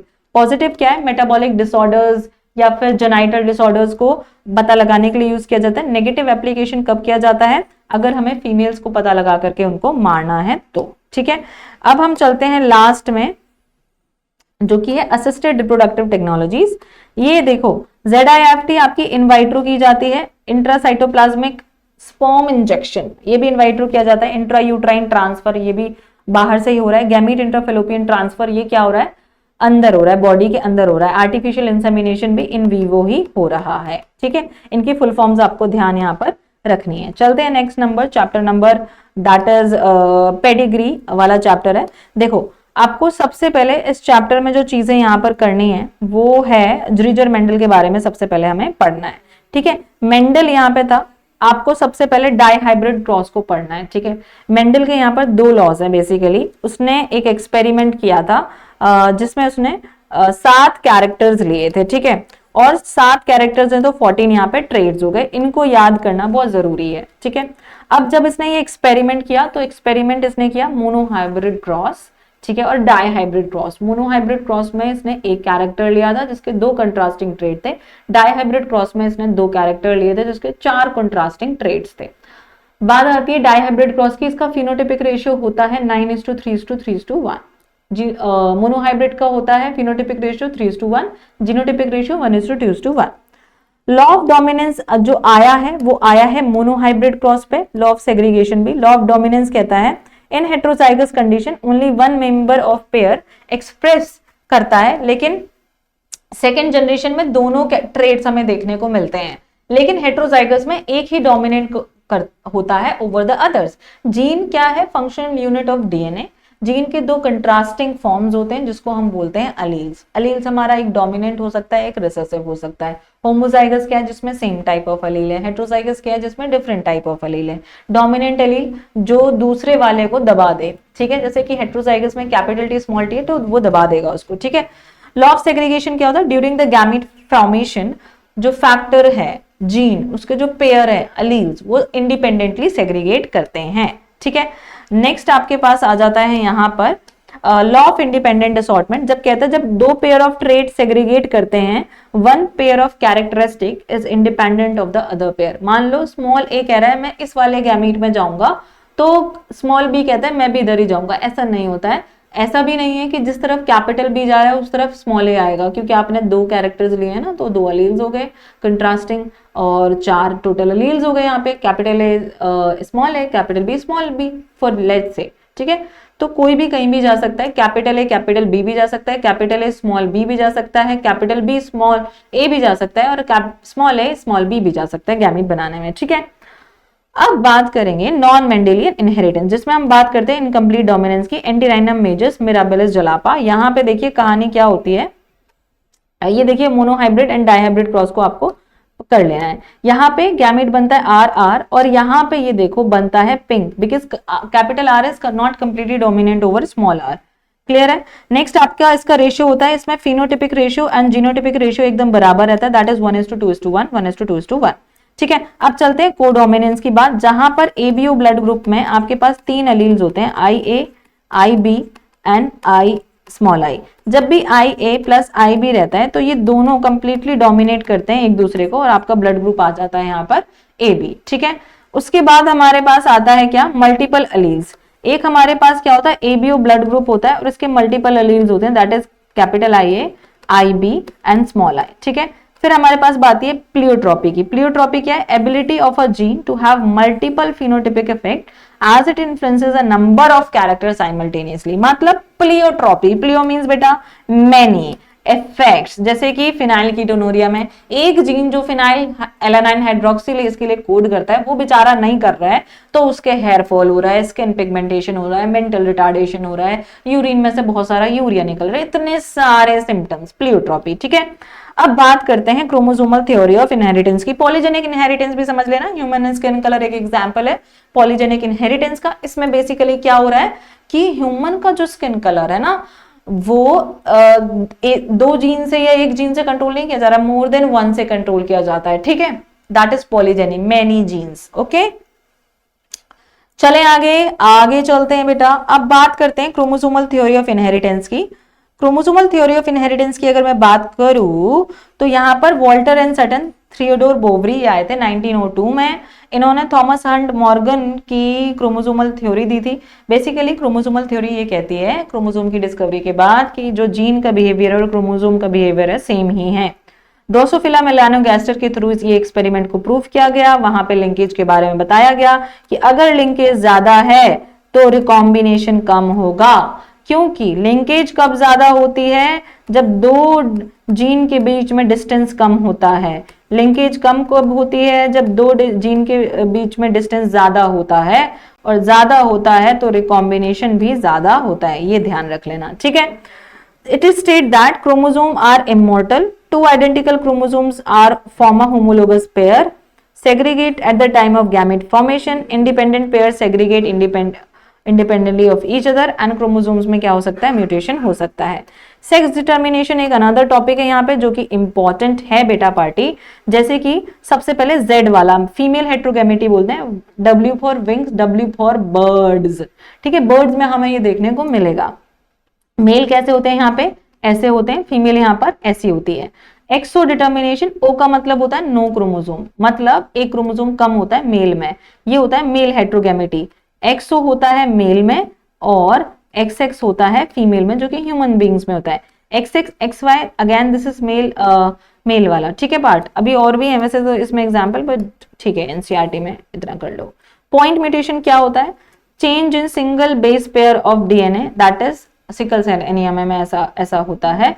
जो ग्लूटामाइन है वो वेलाइन की से कोड कर दिया जाता है, जिसकी वजह से सिकल शेप आरबीसी हमारे पास बनती है। ओके, फ्रेम शिफ्ट म्यूटेशन की मैं बात करूंगी यहाँ पे, दैट इज लॉस और डिलीशन और insertion of duplicate segment of DNA. ठीक है, म्यूटेशन बेसिकली क्या होता है, चेंज इन डीएनए सीक्वेंस, उसका जीनोटाइप किसी भी तरीके से चेंज होता है तो हम उसे यहाँ पर ये बोलते हैं। अब पेडिग्री एनालिसिस की बात करेंगे। देखिए, पेडिग्री एनालिसिस बताता है इस जनरेशन से दूसरे जनरेशन में क्या बीमारियां यहाँ पर जा रही हैं, मेल फीमेल अनस्पेसिफाइड जेंडर, ठीक है, अनअफेक्टेड इंडिविजुअल्स, ये सारी चीजें आपको ध्यान रखनी है। ये शादी हो गई है, बच्चे हो गए हैं इनके, ठीक है, और मेल चाइल्ड जो शेडेड नहीं है दो, आप एनसीईआरटी से ये वाला चार्ट देख लीजिएगा। ठीक है, इंपॉर्टेंस क्या है, आपको इनहेरिटेंस बताता है किसी बीमारी की। ठीक है, रिकॉर्ड और of occurrence of trait in several generations in family. अब बात करेंगे जेनेटिक डिसऑर्डर्स की। जेनेटिक डिसऑर्डर में आपके मेंडेलियन डिसऑर्डर्स आते हैं एंड आपके क्रोमोसोमल डिसऑर्डर्स आते हैं। क्रोमोसोमल डिसऑर्डर कब होता है, it is caused due to the absence और excess of abnormal arrangement of one और मोर क्रोमोसोम। जैसे कि डाउन सिंड्रोम में आपकी एक डिप्लॉइड सेल में किसी भी पेयर ऑफ क्रोमोसोम का एक जोड़ा होता है ना, क्रोमोसोम नंबर 1 के 2 क्रोमोसोम, 2 के 2, 3 के भी 2 ही, चौथे के भी 2 ही, 5वें के भी 2 ही, लेकिन यहाँ पे 21th वाला जो क्रोमोसोम है उसके 3 आ जाते हैं, दैट इज ट्रायोसोमी। तो पाम क्रीज हो जाती हैं, फिंगर में लूप्स आते हैं, मेंटल रिटार्डेशन होती है, आईज बाहर की तरफ आ जाती हैं, फ्लैट हेड होता है, रोल्ड टंग होती है, ठीक है, मेंटल रिटार्डेशन, स्पीच रिटार्डेशन, ये सारी चीज होती है। क्लाइनफिल्टर सिंड्रोम क्या होता है, मेल्स में एक एक्स्ट्रा एक्स आ जाता है, चाहे वो एक्स मेल से आए चाहे वो फीमेल से आए, मतलब पेरेंट में, पेरेंट में से जो एक एक्स आता है और या फिर एक वाई आता है पेरेंट से। ठीक है, पेरेंट से एक वाई आ रहा है और फीमेल से 2 एक्स आ जा रहे हैं, तो क्या हो जा रहा है, देखो सिचुएशन क्या है, मेल से ये आया और फीमेल से एक ही आ गया, तब भी ये एक्स एक्स वाई हो गया। अगर मेल से सिर्फ वाई आया है, फीमेल से 2 एक्स आ गए, तब भी ये एक एक्स वाई हो गया। तो इसको क्लाइनफिल्टर, इसमें गायनेकोमेस्टी हो जाता है, डेवलपमेंट ऑफ ब्रेस्ट, और ये क्या होते हैं, पुअर स्टेराइल होते हैं। एक्सो क्या है, एक एक्स क्रोमोसोम कम आ रहा है भाई, ठीक है, अब चाहे वो जैसे आ रहा हो। और इसमें टर्नर सिंड्रोम, ओवरी स्टेराइल होती हैं और ये फीमेल रिप्रोड्यूस नहीं कर पाते हैं। अब बात करेंगे मेंडेलियन डिसऑर्डर्स की। It is caused by alteration और mutation in the single gene. Single gene mutate कर जाता है, जैसे कि ऑटोसोमल डोमिनेंट में आपका मस्कुलर डिस्ट्रॉफी, ऑटोसोमल रिसेसिव में सिकल सेल एनीमिया आता है आपका, ठीक है, सेक्स लिंक में आपका हीमोफीलिया एंड कलर ब्लाइंडनेस, ठीक है, इसमें आपका सिकल सेल एनीमिया, फिनाइलकीटोनुरिया, ठीक है, और आपका आता है थैलासीमिया, ठीक है, और हीमोफीलिया तो आपका कलर ब्लाइंड हो गया। ठीक है, ये चीजें याद रखनी है। चलिए, तो ये हो गया हमारा प्रिंसिपल ऑफ इनहेरिटेंस वाला चैप्टर खत्म। अब बात आते हैं मॉलिक्यूलर बेसिस पे। ये मुझे एक सेकेंड फिर से वो करना पड़ेगा, एक सेकेंड रुक जाओ। ठीक है, मॉलिक्यूलर बेसिस ऑफ इनहेरिटेंस की मैं बात करती हूँ। यहाँ पे इंपॉर्टेंट चीजें सबसे पहले आपको बताती हूँ। सबसे पहले हम डीएनए की बात करते हैं। ठीक है, डीएनए किस किस से बना हुआ है भाई, डीएनए सुन लो मेरी बात, बना हुआ है पेंटोज शुगर, फॉस्फेट ग्रुप और नाइट्रोजनस बेस। नाइट्रोजनस बेस आपके 2 तरीके के होते हैं, प्यूरिन्स एंड पायरिमिडीन्स। प्यूरिन्स में आपका आते हैं एडेनाइन एंड ग्वानाइन, और पायरिमिडीन्स में आते हैं आपके cytosine and thymine and uracil. Ribose आपकी जिसमें हाइड्रोक्सिल ग्रुप होता है 2 प्राइम पर, इसमें नहीं होता है। ठीक है, पेंटोज ग्रुप आपका 5 प्राइम एंड 3 कार्बन पे जुड़ा रहता है। ठीक है, सेलेंट फीचर क्या होते हैं डीएनए के, डबल चेन होती है, एंटी पैरेलल होती है, एक की 5 to 3 तो दूसरे की 3 to 5। एडेनाइन 2 हाइड्रोजन बॉन्ड से जुड़ा रहता है, guanine and cytosine 3 hydrogen bond से जुड़ता है। राइट हैंडेड फैशन में कॉइल रहते हैं, एक दूसरे के ऊपर स्टैक ऐसे रहते हैं और स्टेबिलिटी को प्रोवाइड करते हैं। फॉस्फेट बैकबोन बनती है पेंटोज ग्रुप प्लस शुगर से। ठीक है, ये न्यूक्लियोसोम है जिसमें टोटल ऑक्टेमर होता है, ऑक्टेमर प्लस H1 प्रोटीन और प्लस डीएनए, ये टोटल मिलके बनाता है न्यूक्लियोसोम। इसमें H1 प्रोटीन सीलिंग प्रोटीन होता है, इसके अंदर 8 प्रोटीन होते हैं। ठीक है, टोटल 8, मतलब टोटल टाइप प्रोटीन के 5 होते हैं, ध्यान रखिएगा। ये काफी सारे न्यूक्लियोसोम मिलके बनाते हैं बीड्स ऑन स्ट्रिंग, और ये मोतियों की माला की तरह लगती है, कंडेंस होकर के क्रोमोसोम बना देते हैं, क्रोमैटिन देन क्रोमोसोम। और एक न्यूक्लियोसोम के ऊपर 200 बेस पेयर ऑफ डीएनए यहाँ पे रैप होता है। इसके बाद सेंट्रल डोग्मा, डीएनए क्या बनाता है, एमआरएनए, एमआरएनए यहाँ पे क्या बनाता है आगे जाकर के प्रोटीन। डीएनए से एमआरएनए बनना ट्रांसक्रिप्शन, डीएनए से डीएनए बनना replication and then translation mRNA से प्रोटीन। ग्रिफिथ एक्सपेरिमेंट ये बताता है कि ट्रांसफॉर्मिंग प्रिंसिपल क्या है, कौन है जो कि इंफॉर्मेशन को ट्रांसपोर्ट यहाँ पे कर रहा है। हर्शी एंड चेज एक्सपेरिमेंट में हमें ये पता चलता है कि अनइक्विवोकल, बेसिकली वो ये बताता है कि डीएनए ही है या प्रोटीन है। इसमें हम radio active sulphur and phosphorus यहाँ पे लेते हैं, बैक्टीरियोफेज एंड ई कोलाई लेते हैं, ठीक है। इसके बाद बायोकेमिकल नेचर जो कि एवरी मैक्लियोड एनएमसी कार्टी ने करा था, इन्होंने बता दिया था फाइनली डीएनए ही जेनेटिक मटेरियल यहाँ पे है, और डीएनए ही जेनेटिक मटेरियल है, ये तो क्लियर हो गया। अब डीएनए का रेप्लिकेशन जो सेमी कंजर्वेटिव होता है उसके लिए मेसेल्सन एंड स्टॉल का एक्सपेरिमेंट है, ठीक है। इसमें ये क्या करते हैं, यहाँ पे हैवी आइसोटोप लेते हैं, यहाँ पे रेडियो एक्टिव आइसोटोप नहीं लेते हैं, हैवी आइसोटोप लेते हैं, किसके, नाइट्रोजन के। एक तो N15 और एक आपके पास N14 यहाँ पर होता है, जिसमें आपका अमोनियम क्लोराइड यहाँ पर लेते हैं हम एज अ सॉल्यूशन। उसमें बैक्टीरिया को ग्रो करते हैं सर्टेन पीरियड ऑफ टाइम तक, 20 मिनट तक। 20 मिनट में वो रेप्लिकेट कर लेता है। डेंसिटी सेंट्रीफ्यूगेशन से हमें पता चलता है हैवी स्ट्रैंड ऊपर है, लाइट स्ट्रैंड नीचे है। कितने ज्यादा लाइट स्ट्रैंड है उससे हमें ये पता चलेगा जब रेप्लिकेशन हो रहा है तो वो कौन से स्ट्रैंड को यूज कर रहा है और कितने उसके पुराने वाले हैं, ठीक है। अब देखो यहाँ पे 5 प्राइम टू 3 प्राइम ये कॉन्टिन्यूअस होता है, स्ट्रैंड होता है, टेम्पलेट स्ट्रैंड, और 3 प्राइम टू 5 प्राइम वाला यहाँ पर होता है डिसकॉन्टिन्यूअस। यहाँ पर बहुत सारे ओकाजाकी फ्रेगमेंट बनते हैं, यहाँ पे हमें ज्यादा लाइगेज एंजाइम और डीएनए ज्यादा प्राइमर्स भी चाहिए होते हैं, यहाँ पे हमें सिर्फ एक बार प्राइमर चाहिए। ऐसा इसलिए होता है क्योंकि प्राइमर आपका सिर्फ 3 प्राइम एंड पर लगता है और इधर 5 प्राइम एंड पे है, तो हमें प्राइमर को इधर से लगाना पड़ता है, ये ऐसे ऐसे चलता रहता है, क्लियर। अब चलते हैं आगे, और आपका रेप्लिकेशन कहाँ होता है बच्चों, न्यूक्लियस में यहाँ पर होता है। अब बात करते हैं आरएनए की।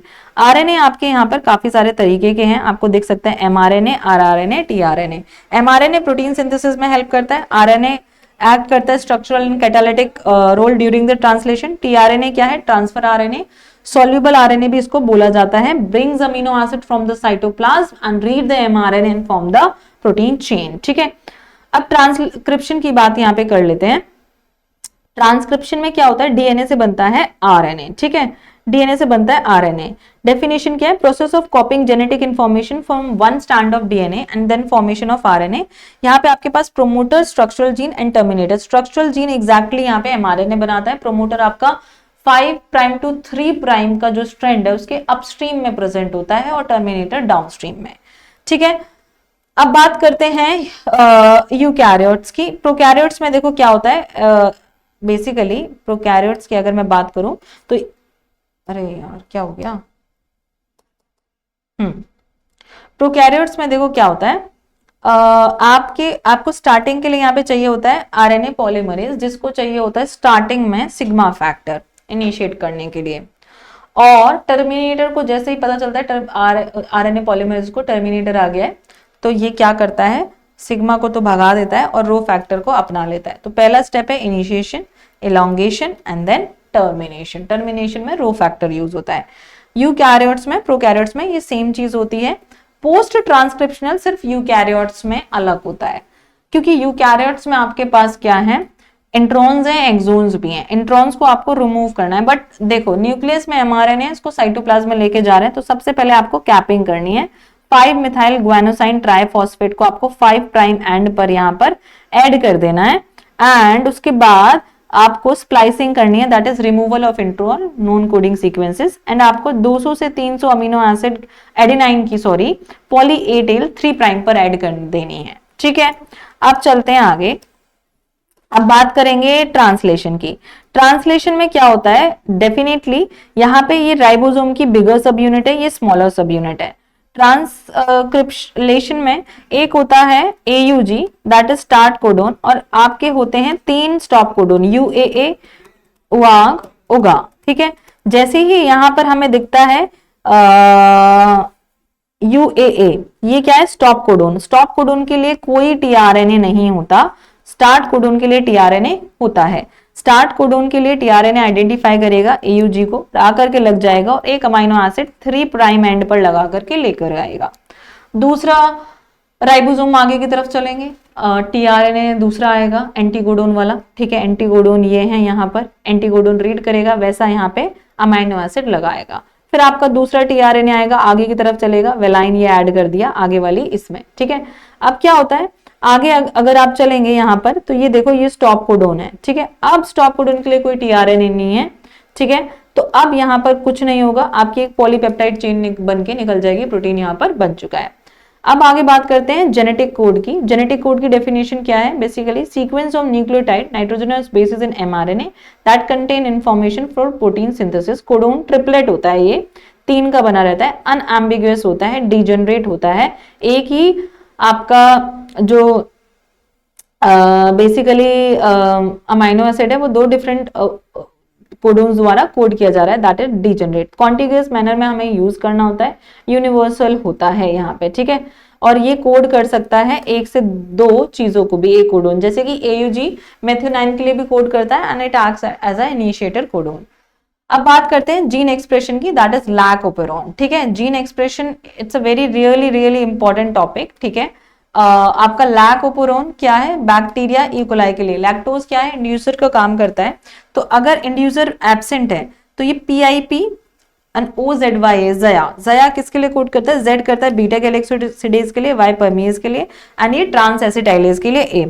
आई यहाँ पे क्या बनाता है, रिप्रेसर mRNA, और ये बना देता है यहाँ पे प्रोटीन बाइंड करता है इस केस में ऑपरेटर से। ऑपरेटर इन तीनों को ही ट्रांसलेट नहीं करने देता, तो जो लैक्टोज को ब्रेक नहीं कर पाएंगे, बिकॉज लैक्टोज मीडियम में है ही नहीं, तो ये ऑपरेटर चलेगा नहीं। अब अगर लैक्टोज मीडियम में है, फॉर एग्जांपल ये है लैक्टोज, ठीक है, ये क्या है, लैक्टोज है, तो ये लैक्टोज इंड्यूसर का काम कर रहा है, रिप्रेसर प्रोटीन से बाइंड कर जाएगा, operator is free now, operator इन सभी को कमांड देगा तुम ट्रांसलेज करो। बीटा गैलेक्सिडेज, परमेज, ट्रांसएसिटाइलेज तीनों एंजाइम्स यहाँ पर बनेंगे, इकोलाई को हेल्प करेंगे, लैक्टोज को तोड़े और एनर्जी ले ले, ठीक है। अब देखो, अब नेक्स्ट है आपके पास human genome project to identify all these estimated genes in human DNA to determine the sequence of 3 billion base pairs to provide tools for data analysis। ये बहुत बड़ा प्रोजेक्ट था आपका, 13 साल का प्रोजेक्ट ये यहाँ पे था, ठीक है, ओके। पॉलीन्यूक्लियोटाइड चेन ये तो मैंने आपको बता दिए, प्लस इसमें सैलिएंट फीचर्स हैं वो आपको जरूर कर देना है। DNA फिंगरप्रिंटिंग में क्या क्या स्टेप यहाँ पे होते हैं, सबसे पहले आपको DNA को तोड़ना होता है फ्रेगमेंट्स में, उसको जेल इलेक्ट्रोफोरेसिस के थ्रू सेपरेट करना होता है, जो भी आपको सस्पेक्ट वहां पे मिला था, जो भी चीज, उसको एज अ प्रोब आप उसे ग्रोस जेल में डालेंगे, अगर वो आपके सस्पेक्ट के DNA से आपका कॉम्प्लीमेंट्री DNA बना लिया, आपको पता चल जाएगा। DNA फिंगरप्रिंटिंग आपके बहुत जगह यूज होती है, आइडेंटिटी बताने में यूज होती है, ठीक है, प्लस क्राइम को, क्रिमिनल सेल पे, पैटर्निटी मैटर्निटी डिस्प्यूट्स में, इमिग्रेंट्स कौन है कौन नहीं है, इन सभी चीजों को आइडेंटिफाई करने में हम इसे यूज करते हैं, ठीक है। अब हम बात करने वाले हैं इवोल्यूशन की। इवोल्यूशन में देखिए एसएल मिलर एक्सपेरिमेंट जो कि बहुत ज्यादा इंपॉर्टेंट है, यहाँ पे आपको क्या याद रखना है, 800 डिग्री सेल्सियस टेम्परेचर होता है, इसमें ये बताता है कि इनऑर्गेनिक या ऑर्गेनिक मॉलिक्यूल से जिंदगी जो बनी है वो कैसे बनी है।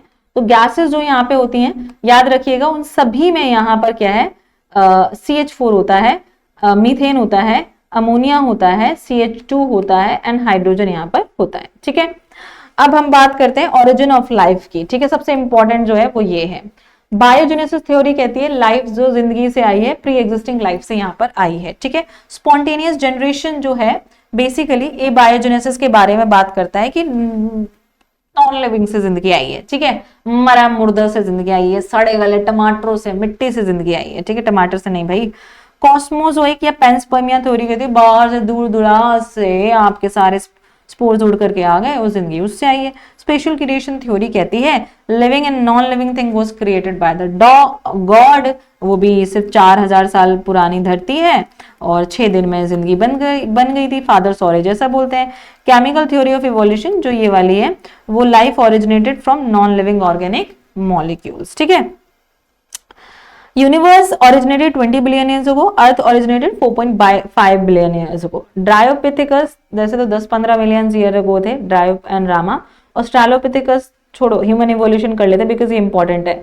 ये 3.4 million years ago, Homo habilis 2 million, होमो इरेक्टस 1.5, होमोसेपियंस इतना, होमोसेपियंस सेपियंस इतना। ठीक है, आपको कैसे याद रखना है, डॉक्टर आप कितना हंसे। ठीक है, होमो HHHES, आपको कैसे याद रखना है, DRAHHHEHS। ठीक है, क्लियर है। हार्डी वीनबर्ग प्रिंसिपल क्या कहता है, कहता है कि जो भी एक जनरेशन है दूसरी जनरेशन में उनमें अलील का फ्रीक्वेंसी सेम होना चाहिए, कांस्टेंट होना चाहिए। Gene migration, genetic drift, mutation, genetic recombination, natural selection ये अफेक्ट कर देते हैं हार्डी वीनबर्ग को। Theory of mutation, Hugo day Vries कहता है कि भाई बहुत जल्दी म्यूटेशन हो जाता है, सडन होता है, और स्पेशिएशन कॉज करता है, सिंगल स्टेप लार्ज म्यूटेशन। ठीक है, लेकिन आपके जो डार्विन जी हैं वो ये कहते हैं कि धीरे धीरे होता है, थ्रू इनहेरिटेंस वेरिएशन आती है, फिर धीरे धीरे इवोल्यूशन यहाँ पर होता है। पर हार्डी वीनबर्ग कहते हैं इवोल्यूशन एक सडन चीज है, बहुत जल्दी यहाँ पर हो जाती है। एविडेंसेस में आपके पास पैलियोंटोलॉजिकल एविडेंसेस है, फॉसिल्स की study, anatomical and morphological evidences है, homologous divergent evolution, analogous convergent evolution. इसमें आते हैं wings of insect and bird, eyes of octopus and mammals, flippers of penguins and dolphin, sweet potato, human hand, whales of flippers, bat, wing, इन सभी के क्या होते हैं, सेम होते हैं। कुकुरबिटा सेम नहीं, होमोलोगस होते हैं, ऑरेंज में काम अलग है, डाइवर्जेंट है। Bougainvillea and tendrils of Cucurbita, thorns in bougainvillea and tendrils in Cucurbita, ये दोनों के दोनों एक्सिलरी बर्ड्स हैं बट काम इनके अलग है। डार्विन फिंचेस की यहाँ पे बात करेंगे। ठीक है, अडाप्टिव रेडिएशन की, कि एक ही ज्योग्राफिकल एरिया पे एक कॉमन सीड खाती थी और डाइवर्ज कर गई है, डिफरेंट अडाप्ट कर रही और दूसरी जगह पर ये चली गई। मार्सुपियल रेडिएशन एक कॉमन एंसेस्टर है एंड ये डाइवर्ज कर गए इतनी अलग अलग चीजों में।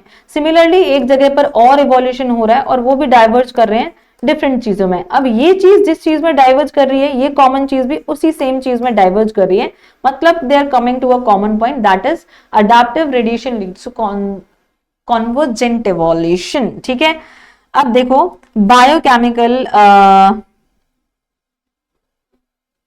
Similarities in embryo development, embryological वाला जो एविडेंसेस है, नेचुरल सिलेक्शन जो कि है हमारा before 8050s and after 1920s, post industrialization क्या हुआ था, आपकी डार्क कलर मौत ज्यादा थी, बिकॉज बैक जो पेड़ की छाल थी वहां लाइकन नहीं रह पा रही थी क्योंकि धुआं बहुत था, डार्क थे बाग ट्री और वहां पे वो खुद को बचा पा रही थी। ठीक है, नेक्स्ट है नेचुरल सिलेक्शन की बात करेंगे। हेरिटेबल माइनर वेरिएशन, डार्विन कहता है नेचुरल सिलेक्शन जो फिट होता है, ज्यादा प्रोजनी लीड करता है, हम उसको अडाप्ट कर जाता है नेचर में।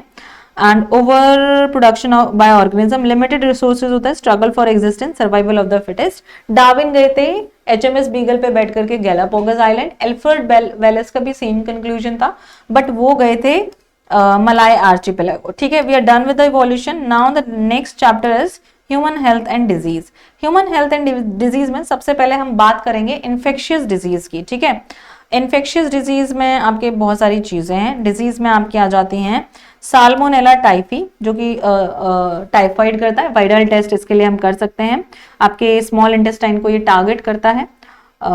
ठीक है, और स्ट्रेप्टोकोकस निमोनिया कॉज करता है, ठंड लगती है, फीवर आता है। Filariasis Wuchereria bancrofti Wuchereria malayi elephantiasis cause करता है, फाइलेरियल वॉर्म होते हैं ये। अमीबियासिस एंटामीबा हिस्टोलिटिका यहाँ पे, राइनोवायरस कॉमन कोल्ड करता है।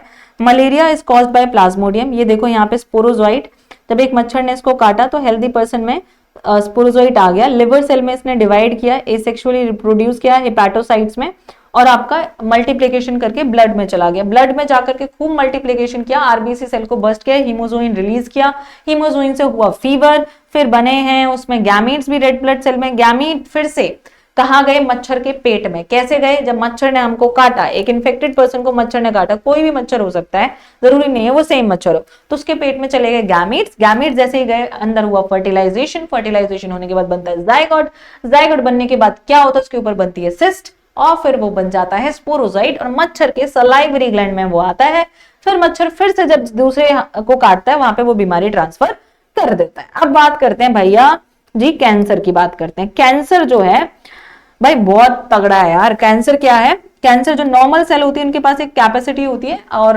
प्रॉपर्टी होती है कॉन्टैक्ट इनहिबिशन की। कैंसरियस सेल्स ये भूल जाती हैं और अनकंट्रोल्ड डिवीजन करती हैं और बनाती है वहां पे ट्यूमर। एक बेनाइन ट्यूमर जो बहुत डेंजरस होता है, इधर से उधर फैल जाता है।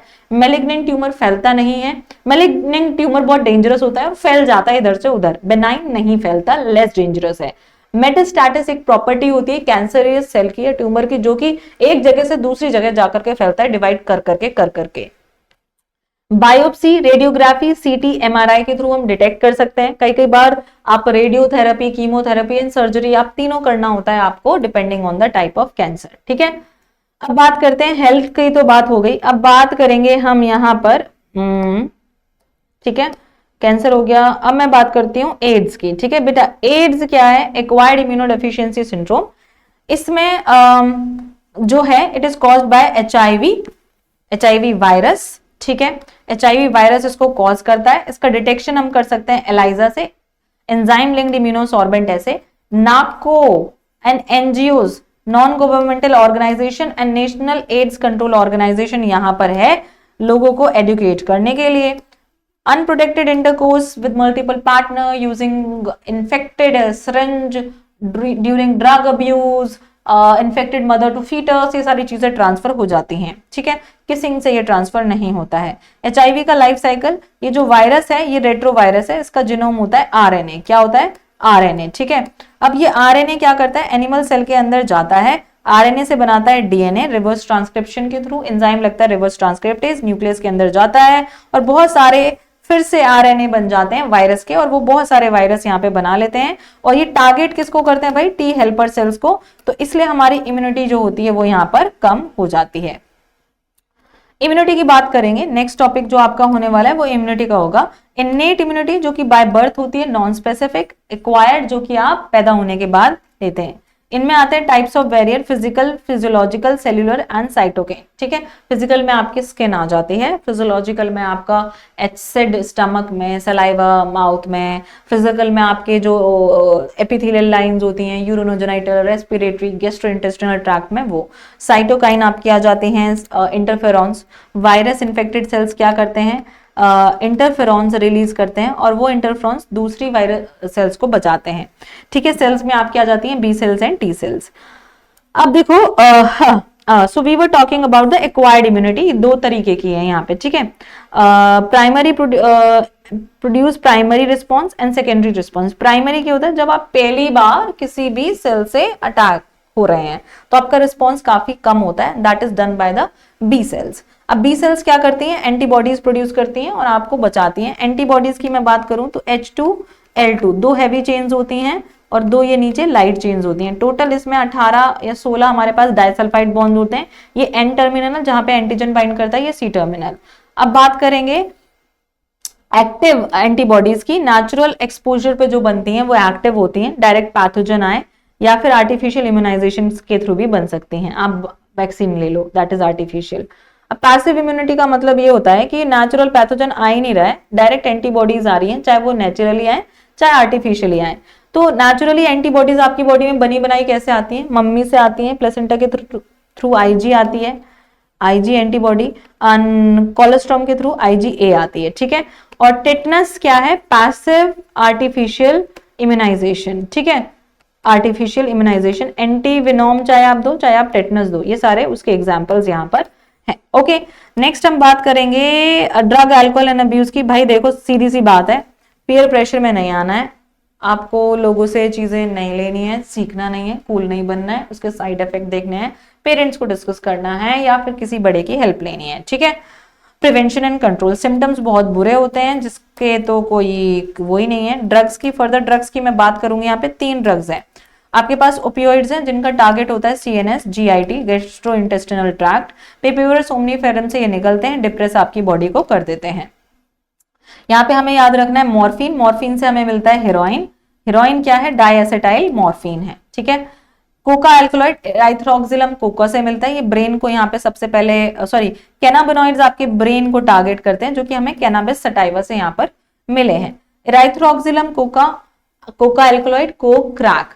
हेरोइन को बोला जाता है स्मैक भी बोला जाता है। क्लियर है? अब बात करते हैं लिम्फॉइड ऑर्गन की। प्राइमरी लिम्फॉइड ऑर्गन है आपके पास, सेकेंडरी लिम्फॉइड ऑर्गन है। सेकेंडरी लिम्फोइड ऑर्गन में spleen, lymph node and tonsils, primary में आपके बोन मैरो एंड थाइमस आ जाता है, ठीक है। We are left with anything? No. So we are done with the human health and disease. Let us move on to the next one, that is हमारा next क्या होने वाला है, माइक्रोब्स इन ह्यूमन वेलफेयर, जो कि तो बहुत बढ़िया चैप्टर है बेटा, ठीक है। आ जाओ इसको पढ़ते हैं।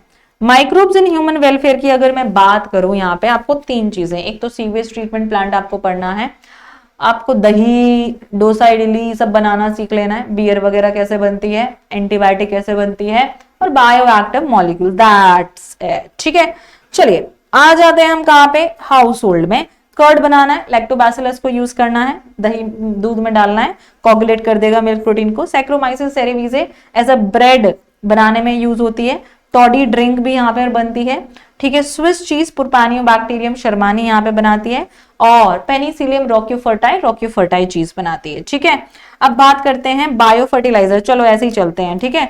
बायो फर्टिलाइजर्स, क्यों भाई हम केमिकल्स यूज नहीं करेंगे, बायो फर्टिलाइजर्स यूज करेंगे। साइनोबैक्टीरिया, एनावीना, Azolla, Nostoc, Oscillatoria, blue green algae, ये नाइट्रोजन फिक्स भी करते हैं, प्लस फर्टिलिटी भी सॉइल की इंक्रीज करते हैं, ठीक है। सॉइल की फर्टिलिटी को भी ये इंक्रीज करते हैं। उसके बाद फंजाई जो है वो mycorrhiza association of Glomus with plant, ठीक है। ग्लोमस क्या करता है, फॉस्फोरस एब्जॉर्ब करके प्लांट को देता रहता है। बैक्टीरिया में आपके सिम्बायोटिक बैक्टीरिया राइजोबियम जो कि नाइट्रोजन फिक्स करेगा, एजोस्पाइरलम, एजोटोबैक्टर ये फ्री लिविंग है, एजो वाले ये भी नाइट्रोजन फिक्स करते हैं। माइक्रोब्स इन इंडस्ट्रियल प्रोडक्ट, देखो सबसे पहले तो बियर बनाने में यूज होती है ये, ठीक है। इसमें आपकी विदाउट डिस्टिलेशन बनती है बियर और वाइन, और विद डिस्टिलेशन बनती है आपकी क्या, आपकी बनेगी विस्की, ब्रांडी, राम, ठीक है। अब ऑर्गेनिक एसिड, एस्परजिलस नाइजर, ये भी फंजाई है, ये भी फंजाई है। एसिटोबैक्टर एसिड, ना सॉरी, एक सेकेंड बेटा, आप ऐसे याद कर लो, ठीक है। सिट्रिक एसिड, एस्परजिलस नाइजर यहाँ पे बनाता है, और एसिटिक एसिड एसिटोबैक्टर एसिड है। Clostridium butylicum, butyric acid, lactobacillus, ये 3 तो बैक्टीरिया से बन रहे हैं, मैंने बताया था लैब सी, तो lactic acid, acetic acid, butyric acid, citric acid. Lactic acid समझ आ जाएगा, एसिटिक एसिड का नाम याद हो जाएगा ब्यूटाइलिकम, क्लोस्ट्रीडियम ब्यूटाइलिकम, एंड सी से सिट्रिक एसिड, एस्परजिलस नाइजर, बस ये याद रखना है। लाइपेज क्या करते हैं, लिपिड्स, फैट बेस्ड स्टेन को क्लीन करने में यूज होते हैं। पैक्टिनेज एंड प्रोटीएज आपके फ्रूट जूसेस को क्लियर करने में यूज होते हैं।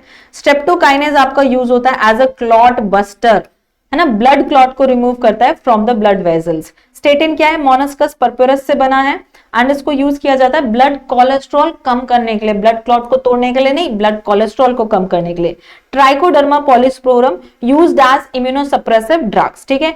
Microbes in sewage treatment plant, ये क्या इन्वॉल्व करता है, रिमूवल ऑफ, देखो मैं सीवेज ट्रीटमेंट प्लांट आपको बता देती हूँ, 3 पार्ट में होता है, एक तो primary treatment, secondary biological treatment, anaerobic sludge digester, ठीक है।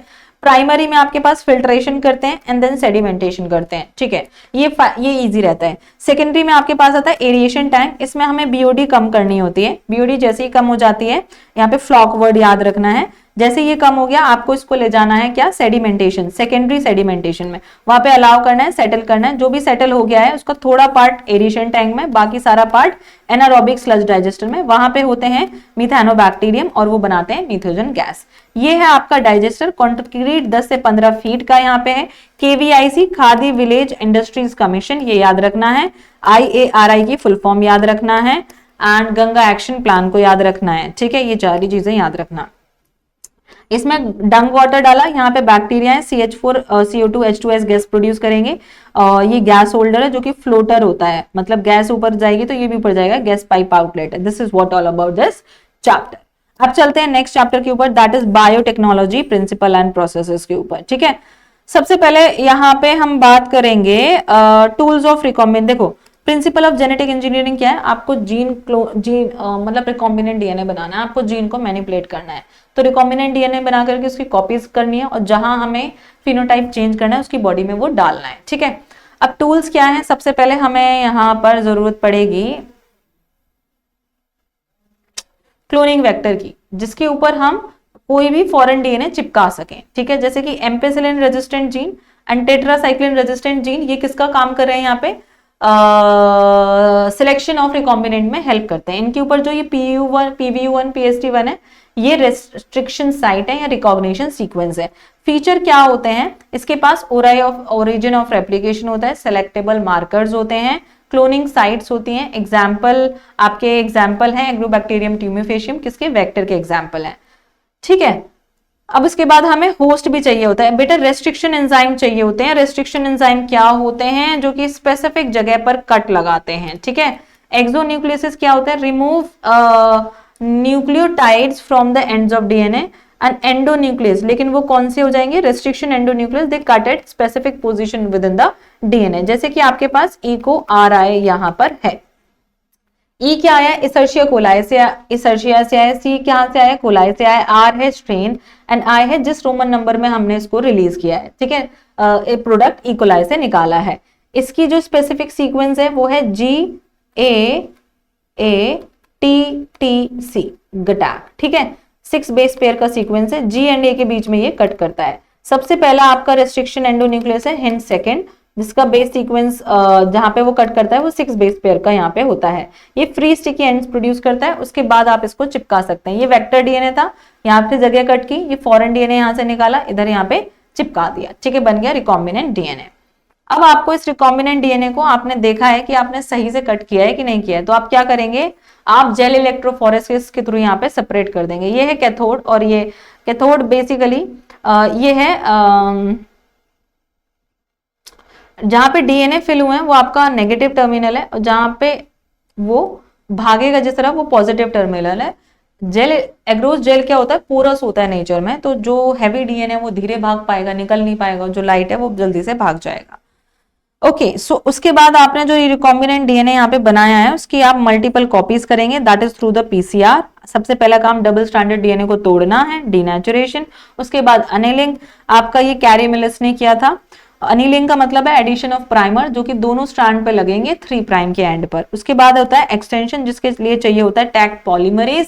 टैग पॉलीमरेज आपका डीएनए पॉलीमरेज है, जो कि थर्मस एक्वाटिकस बैक्टीरिया से निकाला गया है, थर्मोस्टेबल ये यहाँ पर है। ठीक है, अब क्या होता है, कॉम्पिटेंट होस्ट, आपको क्या करना है, आपको उसके अंदर डालना है। ठीक है, बायोलिस्टिक जीन गन, ये प्लांट्स में यूज की जाती है, टंगस्टन और गोल्ड से डीएनए को कोट कर दिया जाता है। माइक्रो इंजेक्शन, आपको होस्ट के अंदर अब क्या डालना है, रिकॉम्बिनेंट डीएनए डालना है। उसके लिए आप माइक्रो इंजेक्शन एनिमल में करते हैं, डायरेक्ट न्यूक्लियस में एनिमल सेल के आप डीएनए को ट्रांसफर कर देते हैं, या डिसआर्म पैथोजन वेक्टर को भी आप यूज कर सकते हैं। Process of recombinant DNA technology में ये चीज हो गई। अब देखो क्या है, आपका रिकॉम्बिनेंट डीएनए बनाए या नहीं बनाए, ये इंसर्शनल इनएक्टिवेशन मेथड एक है, जिसमें एक हम ऐसा वेक्टर लेते हैं जो कि कोड करता है बीटा गैलेक्टोसिडेज एंजाइम के लिए। अब वो जीन जब कोड करता है और एक्स गैल की प्रेजेंस में कलर प्रोड्यूस करता है, लेकिन अगर उस जगह पर उस सिलेक्टेबल मार्कर जो जीन जो बीटा गैलेक्टोसिडेज के लिए कोड कर रहा है वहां पे अगर फॉरेन डीएनए आके चिपक गया तो इंसर्शनल इनएक्टिवेशन हो गई। अब जब वो एक्स गैल के साथ मिलेगा वो प्लाज्मिड तो कलर प्रोड्यूस नहीं करेगा। प्लस एंटीबायोटिक रेजिस्टेंट जीन वाला। ऑब्टेनिंग फॉरेन जीन प्रोडक्ट, जिसमें हम यूज करते हैं बायोरिएक्टर को, सबसे बढ़िया वाला होता है ये stirred tank bioreactor, sparged tank bioreactor, और ये होता है स्टिर्ड टैंक बायोरिएक्टर। ठीक है, प्लस में ये पीएच, टेम्परेचर, विटामिन, सॉल्ट का कंसंट्रेशन, ये सब मेंटेन करके यहाँ पे रखता है। क्लियर, तो ये था बायोटेक चैप्टर हमारा, जो कि इधर हो गया है कंप्लीट। अब चलते हैं एप्लीकेशंस के ऊपर।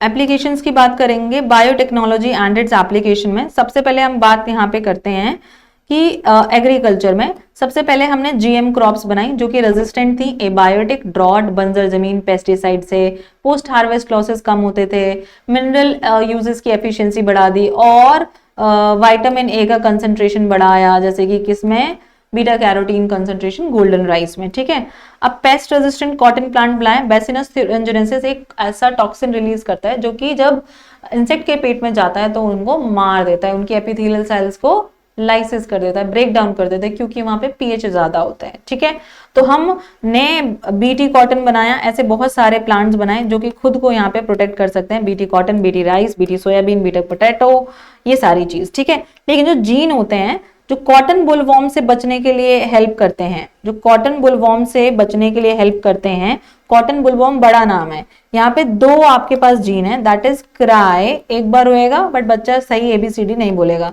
दूसरी बार रोएगा तो वो सही एबीसीडी बोलता है। कॉर्न बोरर के लिए, कॉर्न बोरर भी है एक हमारे पास, उसमें हमारे पास क्राई आई ए बी आता है, ठीक है जीन, ये कॉटन बुलवॉर्म के लिए है, ठीक है।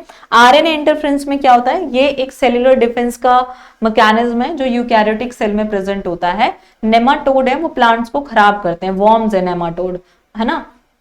अब यूकैरियोटिक सेल क्या करेगी, खुद को बचाएगी आरएनए इंटरफेरेंस की हेल्प से। मेलिडोगाइनी क्या है, इनकॉग्निटा एक नेमाटोड वॉर्म है जो कि टोबैको प्लांट को इन्फेक्ट करता है। आरएनए इंटरफेरेंस एक स्ट्रैटेजी है जिसके थ्रू ये बचा सकते हैं, जिसमें क्या होता है, डबल स्ट्रैंडेड कॉम्प्लीमेंट्री डीएनए बन जाता है और आरएनए ट्रांसक्राइब नहीं कर पाता, किसका, नेमाटोड का। जेनेटिकली इंजीनियर्ड इंसुलिन हम बना सकते हैं। आपको देखो जो मेच्योर इंसुलिन है उसमें 2 ही चेन होती हैं ए बी, और वो डाइसल्फाइड बॉन्ड्स के थ्रू ज्वाइन रहती हैं। आप ह्यूमिलिन बोलते हैं आर्टिफिशियल इंसुलिन को, पहले स्लॉटर्ड पिग्स एंड एनिमल से लिया जाता था लेकिन वो एलर्जी यहाँ पे करती हैं। एक टेक्निक है और जीन थेरेपी, जिसमें क्या करते हैं, एडीए डेफिशिएंसी को ट्रीट किया जाता है जिससे कि होता है स्किड। स्किड क्या है, severe combined immuno deficiency syndrome. ये किया गया था 1990 ईयर में 4 साल की लड़की को। मॉलिक्यूलर डायग्नोसिस क्या है बेटा, बीमारी का सबसे पहले पता यहाँ पर लगाना, जो कि एंजाइम लिंक्ड इम्यूनोसॉर्बेंट ऐसे से किया जा सकता है। एंटीजन एंटीबॉडी इंटरेक्शन इसका प्रिंसिपल है, polymerase chain reaction and DNA recombinant technology के थ्रू ये किया जा सकता है। जल्दी हम पैथोजन को डिटेक्ट यहाँ पे कर सकते हैं, ठीक है। ट्रांसजेनिक एनिमल्स का मतलब क्या होता है, एनिमल जिनमें हमने उनका जीन मैनिपुलेट कर दिया है। बहुत सारे ट्रांसजेनिक एनिमल है, रैबिट, काउ, पिग, शिप, लेकिन सबसे ज्यादा जो ट्रांसजेनिक हैं वो हैं अपने चूहे, जो कि बेसिकली 95% यहाँ पर हैं, ठीक है। ये नॉर्मल फिजियोलॉजी स्टडी करने के लिए यूज होते हैं, डिजीज का यूज करने के लिए, मेडिसिन कैसा वर्क कर रही है नहीं, बायोलॉजिकल प्रोडक्ट जैसे कि अल्फा-1 एम्फीट्रिप्सिन एम्फाइजिमा को यूज ट्रीट करने के लिए यूज हुआ। सिस्टिक फाइब्रोसिस कैंसर जैसे डिजीज को स्टडी करने के लिए यूज किया जाता है।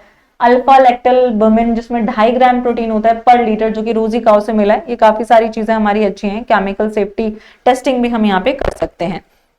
बायोपायरेसी का मतलब क्या होता है, बिना आपने परमिशन लिए, बिना आपका उसका पे ऑफ किया, आप किसी की रिसर्च को, किसी के काम को आप यूज कर रहे हैं, दैट इज बायोपायरेसी, ठीक है। मॉलिक्यूल्स और जो भी रिसर्च है। बायो पेटेंट क्या होता है, आपको पेटेंट करा देना ताकि आप रेस्ट्रिक्ट करो दूसरे लोगों को आपके रिसर्च को बेचने से, यूज करने से या सेल करने से विदाउट योर परमिशन। जीईएसी क्या है, जेनेटिकली अप्रूवल इंजीनियरिंग कम्युनिटी है, जो कि ये ध्यान रखती है जो भी आप ऑर्गेनिज्म बना रहे हैं वो आप सही बना रहे हैं, इंसानों के लिए, हित के लिए हैं कि नहीं है, ठीक है। So this was all about biotechnology and principal.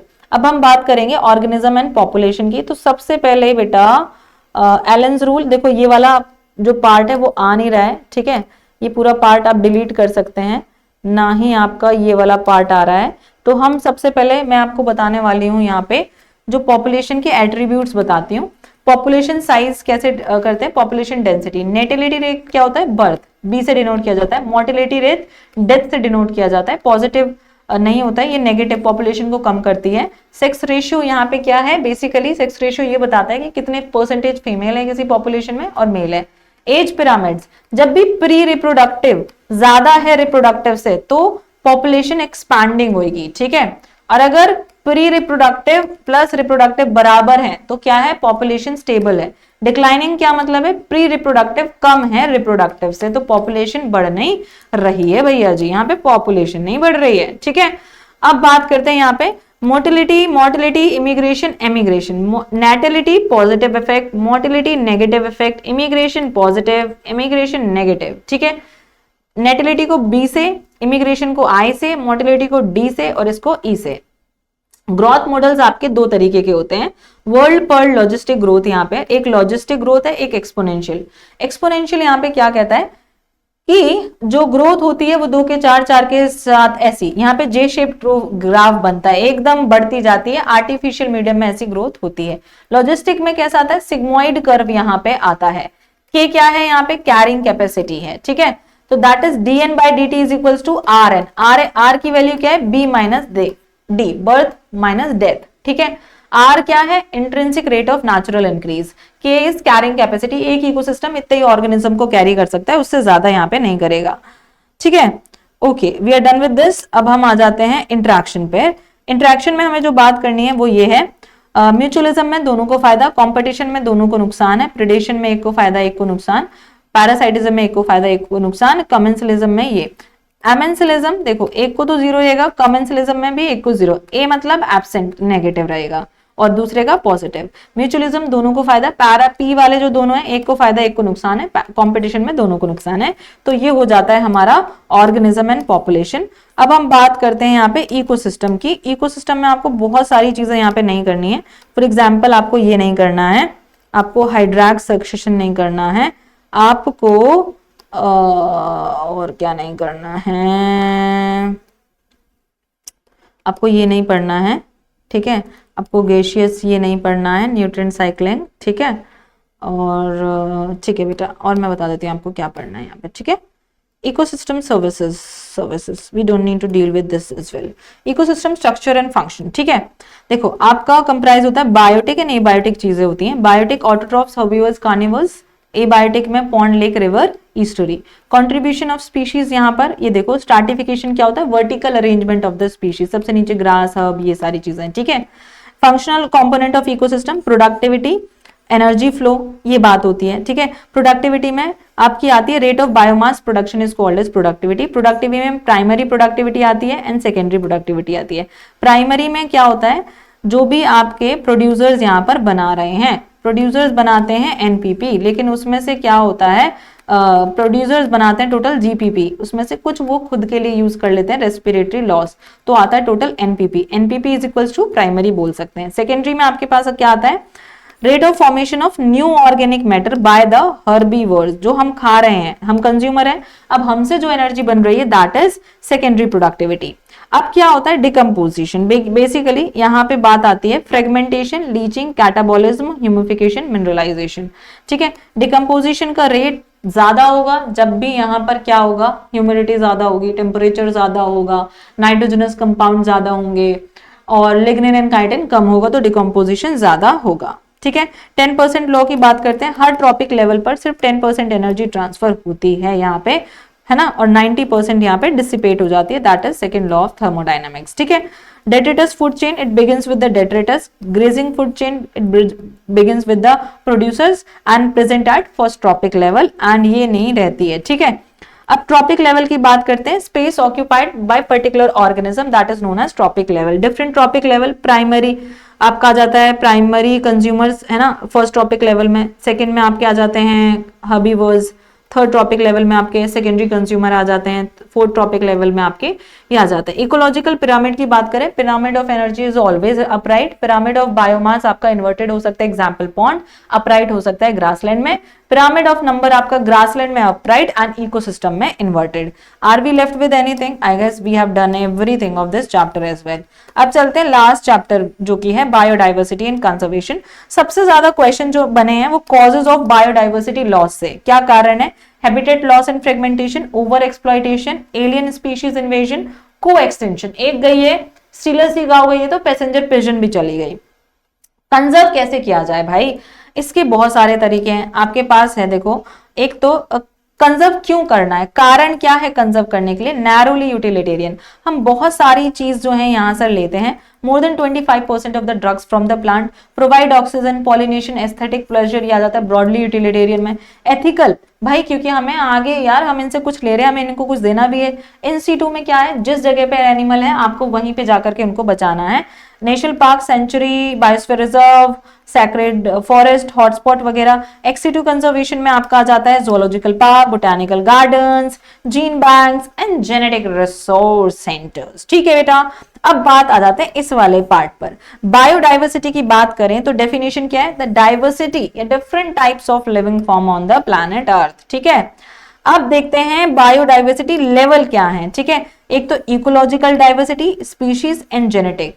Ecological diversity, diversity at ecosystem level, estuaries है ना, ये सारी चीजें, ponds, rivers, oceans. Species level पर ईस्टर्न घाट्स में, वेस्टर्न घाट्स में ज्यादा एम्फीबियंस की स्पीशीज है as compared to the Eastern Ghats. For example Rauwolfia या वेमेटेरिया के इतने जेनेटिक कॉन्स्टिट्यूएंट डिफरेंट है कि डिफरेंट हमारे पास जीनस यहाँ पे आ गए हैं और वो हर जगह पे अलग प्रेजेंट है, उनका जेनेटिक कॉन्स्टिट्यूएंट चेंज है, तो अलग अमाउंट का रसरपाइन भी वो यहाँ पर प्रोड्यूस करते हैं। ठीक है, global species diversity, communities with more species, ये बहुत इंपॉर्टेंट है बेटा। अगर आप देख रहे हैं एंड मोमेंट पे, एक तो ये कॉजेज, कारण, और ये वाला, ठीक है। Communities with more species are more stable, a stable community do not so much variation in productivity from one year to other year. Rich biodiversity is essential for ecosystem health and survival of human race. Tillman increased diversity contributed to higher productivity. Tillman ने बताया कि भाई ज्यादा productivity होती है तो ज्यादा contribution भी यहाँ पे होता है। That is all about the importance of species diversity. Clear है? अब देखो ये वाला जो है वो आ सकता है लैटिट्यूडनल ग्रेडियंट में, मैं आपको बताती हूँ। ये है अर्थ, ये है पोलर रीजन्स, ये है आपके पोलर रीजन्स, ये है इक्वेटर। इक्वेटर से थोड़ा नीचे आएंगे टेम्परेट रीजन, उसके बाद पोलर रीजन। धीरे धीरे बायोडाइवर्सिटी नीचे की तरफ डिक्रीज होती जाएगी और ऊपर की तरफ भी, ठीक है। ये है नॉर्थ और ये है साउथ। तो 23 से 23 degree north, 23 degree north, 23 degree 5 तक स्पीशीज ज्यादा होती हैं, है ना, क्योंकि ये ट्रॉपिकल रीजन में आता है। स्पीशीज टेम्परेट में डिक्रीज होंगी, पोलर में डिक्रीज होंगी, बिकॉज सनलाइट की अवेलेबिलिटी वहां पे कम है, फ्रिक्वेंट ग्लेशिएशंस हैं, स्टेबल टेम्परेचर नहीं है, रेजिस्टेंस नहीं है ना, तो डिजास्टर के अगेंस्ट रेजिस्टिविटी कम हो जाती है। That was all about it. अब species area relationship Alexander von Humboldt ने दिया था। जेड का मतलब है कि स्लोप कैसा है या रिग्रेशन कोफिशिएंट। मान लो मैंने ये ग्राफ बनाया है, ये इसका स्लोप ज्यादा है या इस वाले का स्लोप ज्यादा, ऑब्वियसली ये ज्यादा स्टीप है, इसका स्लोप ज्यादा है, तो इसकी जेड की वैल्यू ज्यादा है। मतलब अगर स्पीशीज इस तरफ लिख रही हूं और एरिया इस तरफ लिख रही हूं, मतलब कि अगर ये वाला मैं इसको टारगेट करूं, इसका मतलब ये है कि भाई स्पीशीज ज्यादा है, कम एरिया इंक्रीज कर रहे हैं तो भी स्पीशीज ज्यादा है। तो that is log s equals to log c plus z log a। Clear है? Species area relationship. तो ये था पूरा का पूरा चैप्टर आपका बायोलॉजी का for your revision. That was all about it. आपको जो भी नोट्स चाहिए, आपको संजीवनी बैच को ज्वाइन करना है फ्री में, वहां पे आपको बायोलॉजी के सारे नोट्स मिल रहे हैं। मैराथन आपकी क्लास है 22 को, तो आपको वो ज्वाइन करनी है। 21, 22, 23, 24 जी जान लगा करके मैंने मेहनत करनी है आपको पढ़ाने के लिए। और बायोलॉजी का पेपर जिस दिन देकर के आओगे, मैं दावे के साथ कह सकती हूँ कि आप कहोगे कि मैम वही आया है जो आपने पढ़ाया था। Thank you so much for watching this. Have a great day ahead and all the best everyone जो भी इस सेशन को देख रहा है एंड टाइम पर।